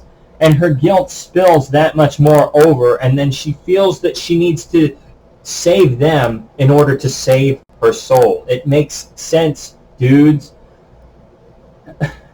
It's like you guys want the characters to just stay the same throughout the entire fucking course of their lives during the story or something, Like,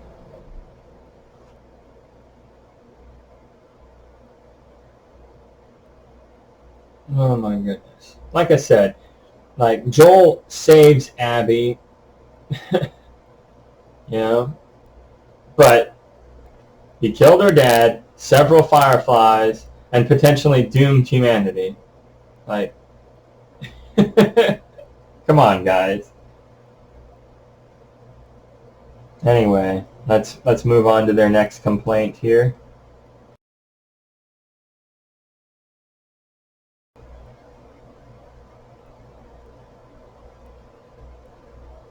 Isaac not listening to Abby about Lev. When Isaac reveals that he plans to attack the Seraphites, he admits he needs Abby for the attack to be successful. But on the night of the attack, Isaac seems to have a different mindset. At this point, Abby and Lev have developed a relationship, which is why she fights members of her own faction to protect him, which is when Isaac steps in and points his gun at Abby, who is defending her friend. Isaac paused his own attack and nearly kills his best soldiers simply because she wanted to talk to him. The attack then fails. This one is really fucking bad. Like, the other ones, they kind of had some points to them. Like, okay, maybe it could have been a little more clear, a little more obviously written to help the audience understand a little easier, maybe. I guess it could be argued. Kind of, not really, though. because it could also be counter-argued that the developers are intentionally trying to make it a little harder to understand so that you would pay a little more attention and ask more questions and be a little more interested, right? But this complaint is just plain fucking stupid. This one's really fucking dumb. It makes perfect fucking sense that Isaac would point his gun at Abby. He's clearly drunk with power and wants to destroy every last Seraphite there is. He's a man that's let hatred fucking consume him. He's turned the wolves into the new Fedra from the first game and the beginning of this game. Like, they largely don't care about killing kids, just like how Fedra didn't care about killing Joel's daughter in the first game. It's fucked up. But it can happen. Look at Trimp, for example, our stupid fucking fake-ass president, Trimple Thinskin over here, the Fanta-fascist, Sunkist Supreme, like Mr. T. Kids in cages, anyone? The man's clearly fucking lost it. Okay, Isaac, he knows who Abby is, the daughter of the man who could have saved the world with a vaccine. She's got a pretty high fucking rank and reputation within the wolves. Everyone knows her and respects her. She's also a badass who can get a lot of shit done for them. They trust her. But when she dodges orders and goes looking for Owen, this conflicts Isaac. He wants her to be at his side, but doesn't want to lose that. But seeing her defend the Seraphites make him second-guess his loyalty to her and her loyalty to him. At this moment, he starts contemplating if he should just mow down both Lev and Abby, Luckily, Yara takes his bitch ass out off the ground. That was cool. But yeah, it's implied that he did not need her for the attack to be successful. Come on, guys. He just wanted her there because she's a badass. He just knows she's a badass and her help would have been greatly appreciated. That's all. Do you morons honestly think that she's needed, really, for the attack to work? Come on, Like, really? One fucking person makes all the difference in a war? Really? Yeah? Are we really going to go to that stupid place? Please. Like, y'all watch way too many films. But yeah, it makes complete sense. Like, Isaac is clearly power tripping, descending into darkness and hatred, You got characters like Joel and Owen, and they're like, I'm tired of killing. I'm tired of all the violence. I just want to settle down and enjoy life and live out the rest of my days in peace. I hate this life of fighting people all the time. Like, that's what happens with Joel and Owen. That's their arc. You know what happens with Isaac? He gets worse. Sometimes that happens too, where they go the opposite direction. Isaac is a fucking horrible piece of shit. Like, when you're first introduced to him, he's torturing a guy, like it's bad. And fucking Abby tortured a guy, Joel, and she killed him. But after she did that, did she become worse? No. The experience damaged her. It made her fucking disgusted at who she became. It made her fucking totally damaged, and she couldn't really live with it and was having huge problems, obviously. Like being a murderous person can take you down a road of depression and regret, or it can take you down a road of insanity and hatred and anger. Like, it's deep, man. Deep writing. Anyway, let's look at another complaint from these guys.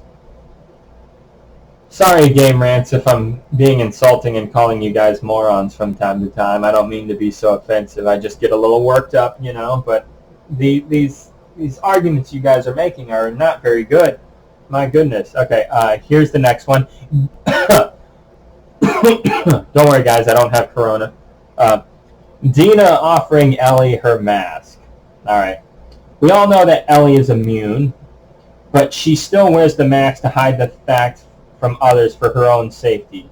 At one point in the game, when she and Dina are running away from the infected, her mask gets cracked open and Dina attempts to give her mask, right? Dina did not believe that Ellie was immune at the time, and she had already breathed in spores, So logically, she should have known that giving Ellie her mask was pointless. And to top it all off, Dina knew she was pregnant, which means she was willing to sacrifice 2 lives unnecessarily. Okay, alright. Yes, at first glance it would seem pointless at that point, but you got to take that point into consideration, man. They just fell out of a collapsing train car while dealing with abominations and assholes trying to hunt them down and shoot them to death, okay? Panic mode is a thing, you guys, and they were clearly in it. Clearly, Dina wasn't exactly level-headed in that split second from all the shock that they just went through. You would probably panic in the same way, too, and you know it. You know? Think about it. Let's say you and me are both in a situation where we need oxygen, and one of our suits fucking starts losing oxygen. In that first 5 seconds, 10 seconds or whatever, you might panic and be like, oh shit, your suit's leaking. Fuck, what do we do? Fuck. You're not thinking straight, you know? You need to calm down and get your shit together. And Dina clearly was panicking, you know? As for the pregnant thing, really, Game Rant? We're not allowed to care about others more than ourselves, you know, even if it is a bit unrational at the time because we're not thinking clearly. Also, the baby isn't born yet. You might as well feel the same way about a woman who could be pregnant one day but isn't right now, you know. This is weird. I hate talking like this. Like, why are you even mentioning that? What the fuck, Game Rant? It was a panic situation, and Dina was trying to help. I'm sure she realized how foolish she was after those first few seconds. This is not a big deal. This complaint is not strong. Alright, moving on. Nora chooses to not lie.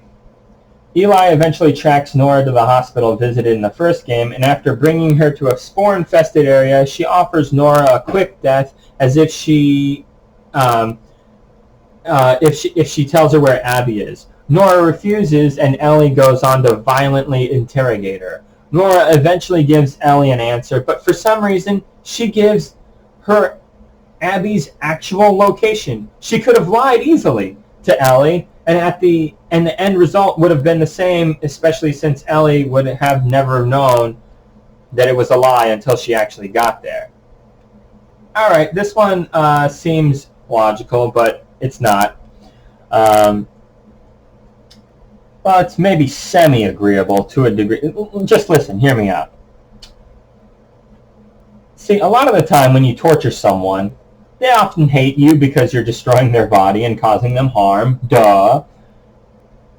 So they'll lie to you. They'll tell you anything. They necessarily won't tell you the truth, right?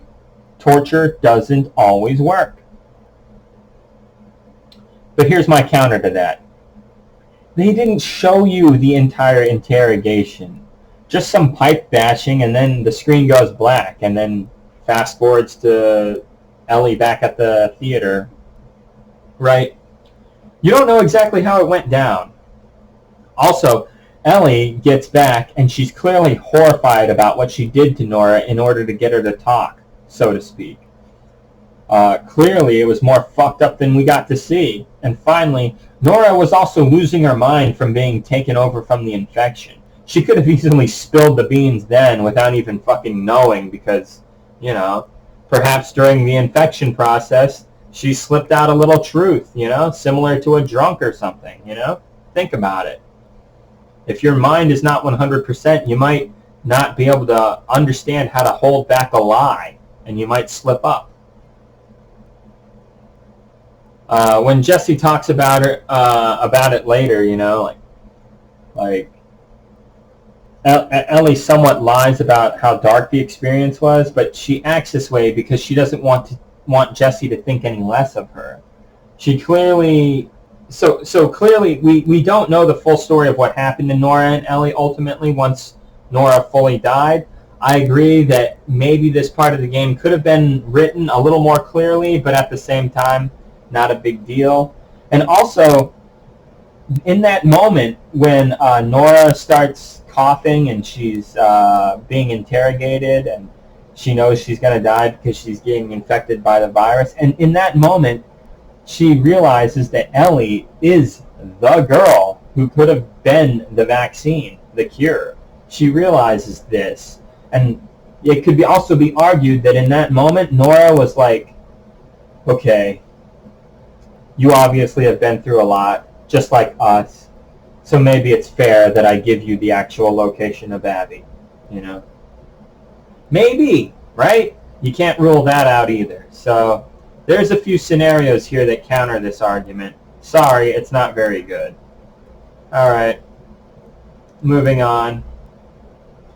Letting Ellie and Tommy go. After executing Joel, Abby and her group decided to spare both Tommy and Ellie, and for some reason, Abby is furious with both of them after they decide to seek their own vengeance. In fact, Abby literally says that they wasted the chance they were given. Was this quest for vengeance really that surprising? Did the group honestly think that Tommy would not try to avenge his own brother? And did they really think that Ellie would just sit back and do nothing after she was going to kill them? Alright. Here's my counter-argument, okay? They were only there for Joel. You saw what the leader of the group, Owen, said earlier. That they were only there to settle the score at no cost of their own. Abby and her friends are not complete monsters after all, okay? They actually have a lot in common with Joel, as it turns out, often engaging in the same behavior in order to survive the apocalypse wasteland of zombies, right? After Ellie shows up, Owen is worried that more from Jackson are on the way, which, hey, he's got every right to be fucking worried about, right? Come on. They don't have time to fuck around.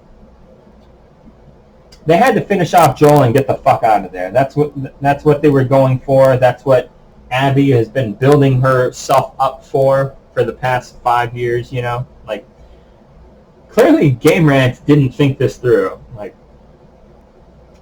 imagine if the people of Jackson caught Abby and her gang, right? Well then, they would be taken prisoner and likely dealt with accordingly.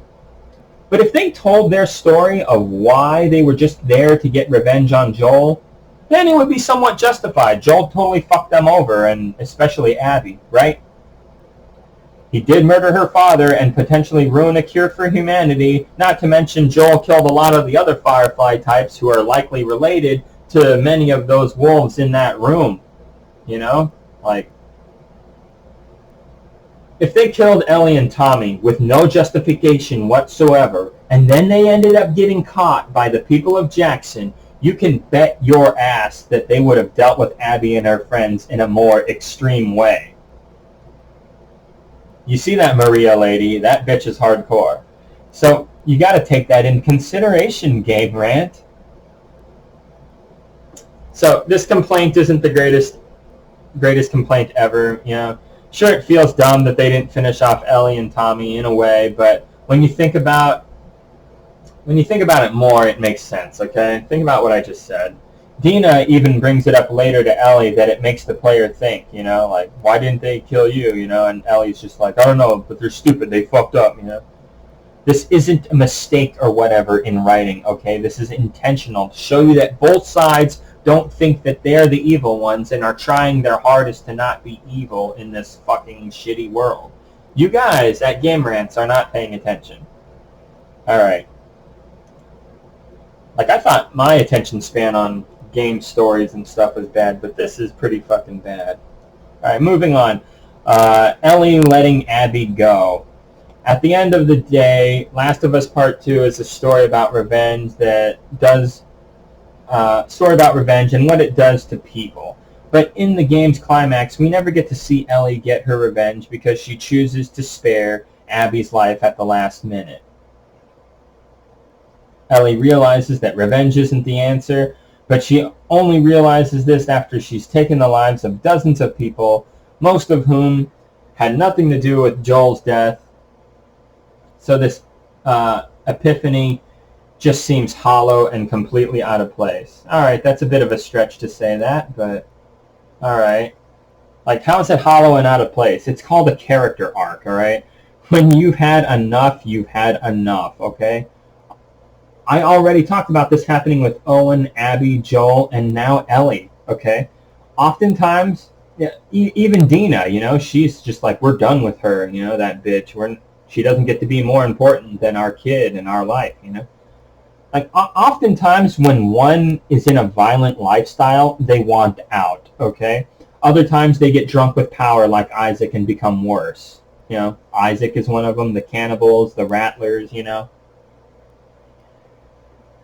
Those other folks Ellie kills that have nothing to do with Joel's killings are, in a way, trying to kill her, so did you morons forget about self-defense? Again, I'm sorry, Game Rants. Sorry I'm calling you guys names, but Jesus. The Seraphites, they do shoot Ellie in the arm with an arrow on sight, you know, and the wolves did blow up her horse, you know. They did open fire on Jesse first thing, you know.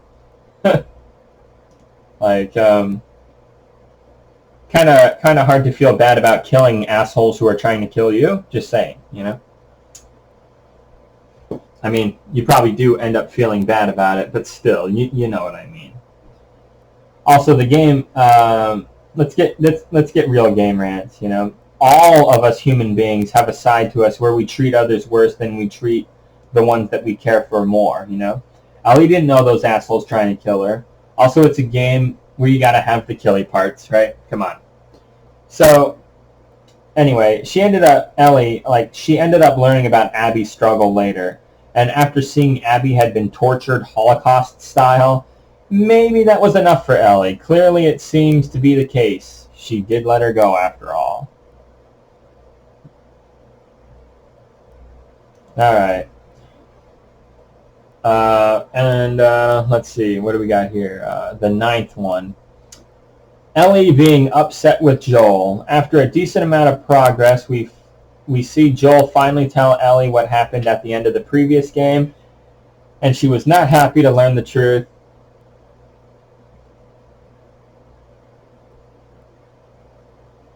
Oh, excuse me.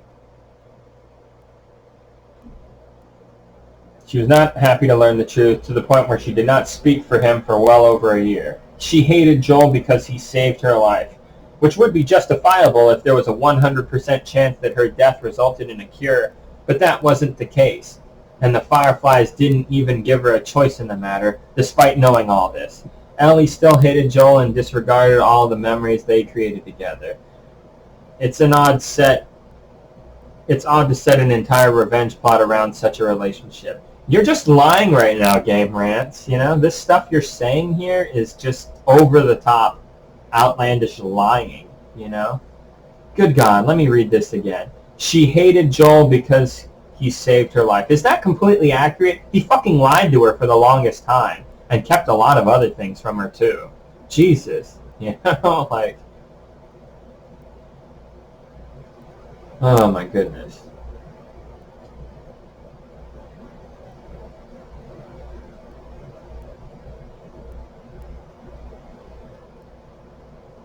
So disingenuous, this stupid fucking article. Good God. But yeah, chances are good that the cure would have worked out, though. Like, you saw the clips with Abby's dad, you know? Abby's dad was pretty dead sure about it, mind the pun. But it's clearly implied that Ellie's brain would have saved the world. You guys at Game Rant here are also acting as if Ellie dropped the ball. You know, like, no. Like you guys are acting like she's just given up all compassion for Ellie, for Joel 100%. It's not true. She wanted to forgive him, but it's hard, you know? All made worse because he kept it from her in the form of a lie for so many years. The game is clearly trying to make you not sure which side you should side with. And you guys over at Game Rant, you keep going Team Joel in this article. You know, left and right. Team Joel, Team Joel, Team Joel. You know, it shows a real lack of open-mindedness here. And the alt-right love acting this way, so it's kind of fucking stupid. Are you guys like them? Catering to them? What's the deal? Is something going on here? The end of the game shows a scene where she's trying to forgive him, so what the fuck are you guys talking about, you know? Also, the revenge plot doesn't center around that one relationship, dude. Like, what about how Jesse feels, how Dina feels, Tommy, Marina? They loved Joel, too.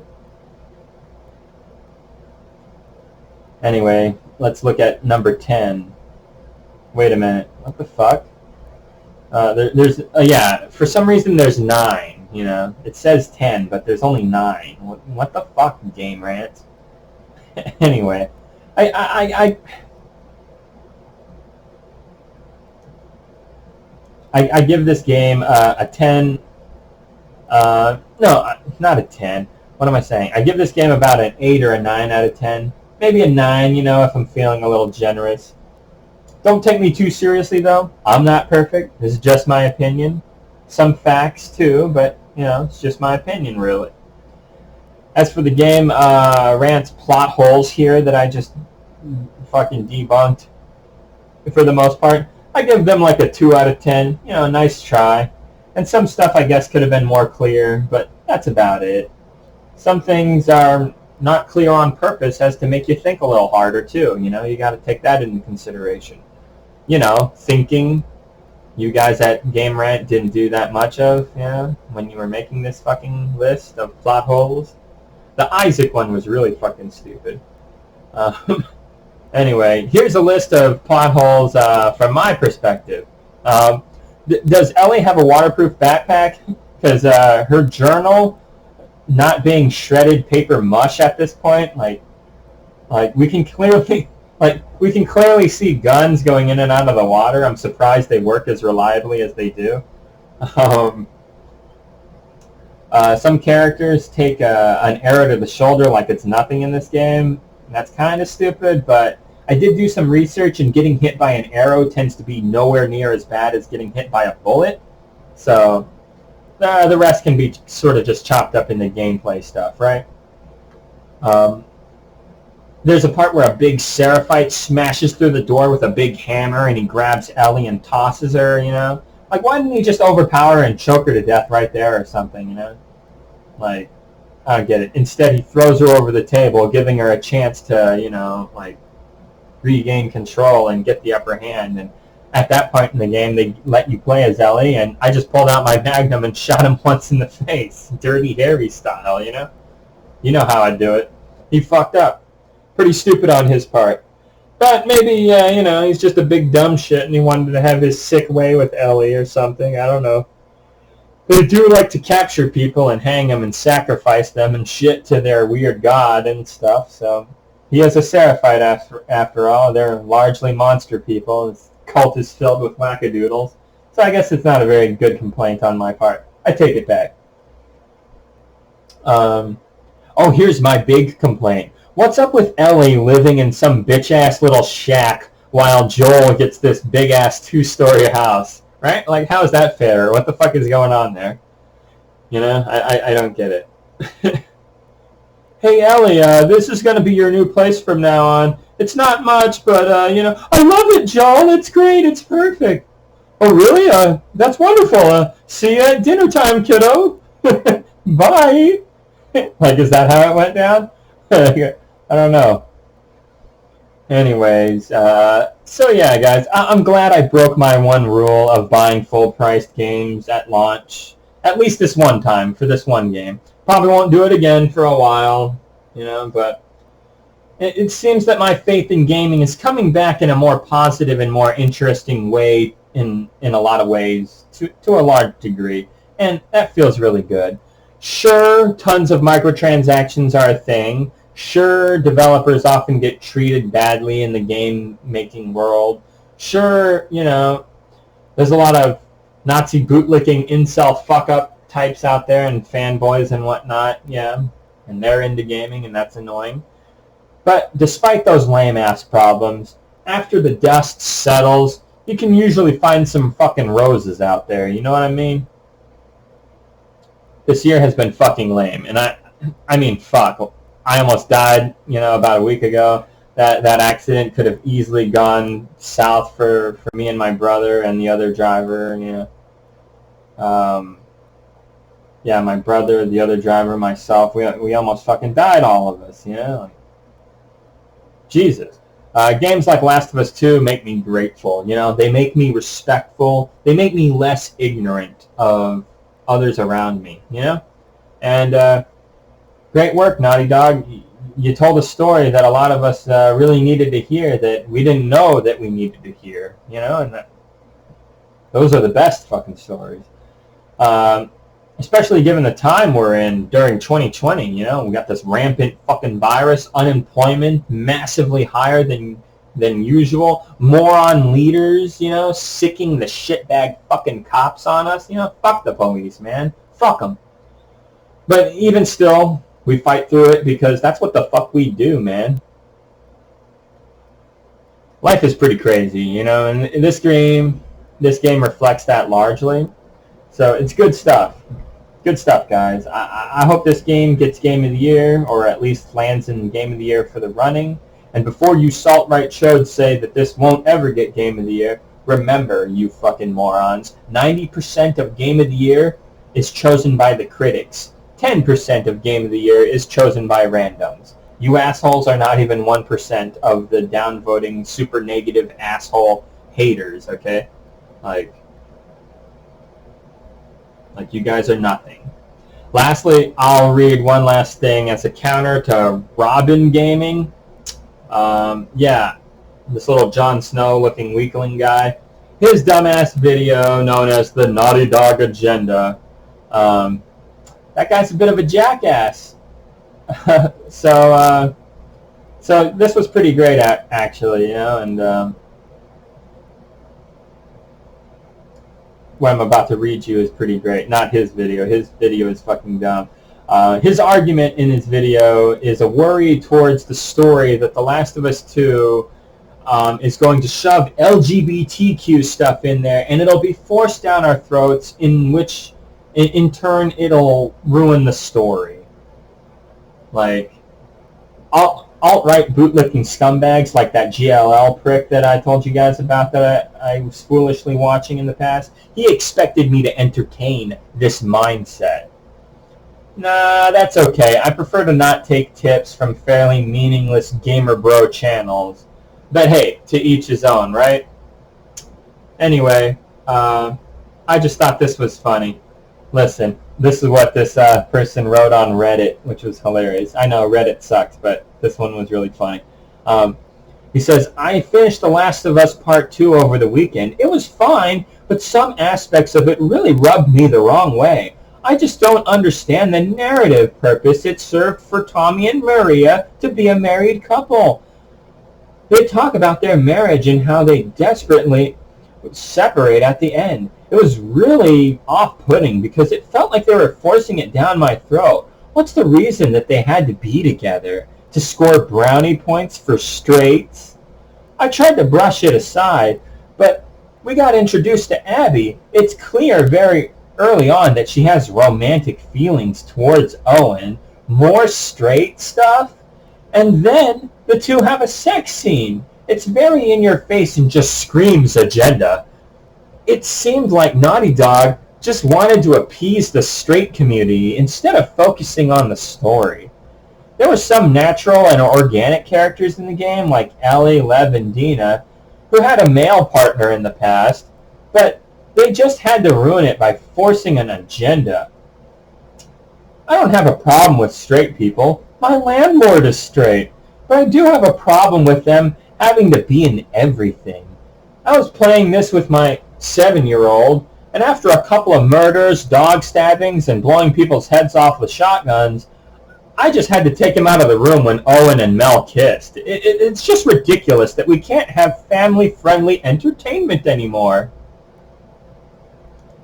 Isn't that great? Whoever wrote that, like, fucking, that's great. Like, seriously. Robin Gaming, you're a fucking chode. In all fairness, I think Robin Gaming means well. I think he's just a fucking idiot, that's all. But yeah, that video was fucking dumb. And GLL, you're fucking dumb for expecting me to entertain that stupid shit. That shit is fucking stupid. You're a fucking idiot, dude. Oh, yeah, and I was right, GLL. You did get to play as Joel for like 2 minutes in the beginning of the game. So, haha, I was right. In your face, you Nazi bootlicker. Well, I don't know. I haven't talked to GLL in years. Maybe he's no longer a salt-right little titty baby. I don't know. Maybe. I don't care. Anyway, keep staying cool, Jimmy Stango, man. Always great to hear from you. You're awesome. Love you, man. You're totally awesome. You got my back all the time. Jimmy Stango, I love you, man. And even if that sounded gay, that's okay, man. Hey, man, be gay, it's okay. Just like that Larry Craig guy, you know? You ever see that video? I'll post it in the description. It's fucking funny, dude. There's a politician named Larry Craig who got accused of being gay, and he's a Republican. So you know how the Republicans treat you if they find out you're gay. It's bad.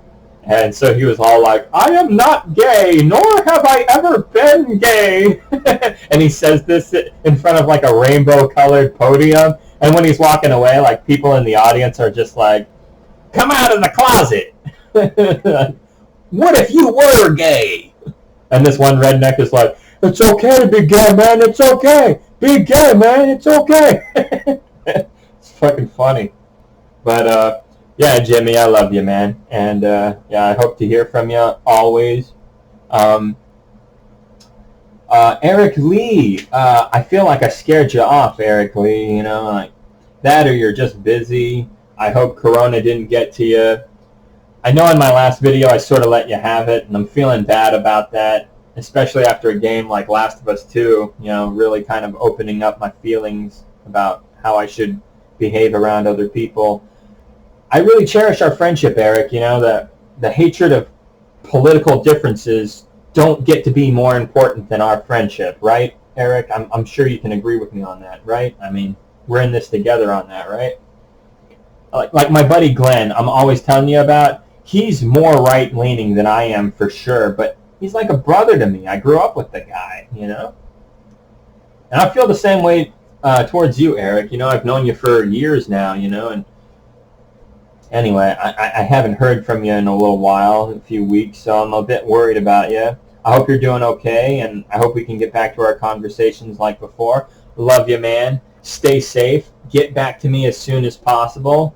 And my offer still stands for that gift. I know you're tired of me bringing that shit up, but hey, what can I say? You know, I don't think that I can ever repay you for getting my back against those Nazi dickheads 3 years ago, you know? Like, that was a game changer for me. That really was an eye-opener for me. That made me feel really good, because I was getting ganged up on by these Nazi dickheads.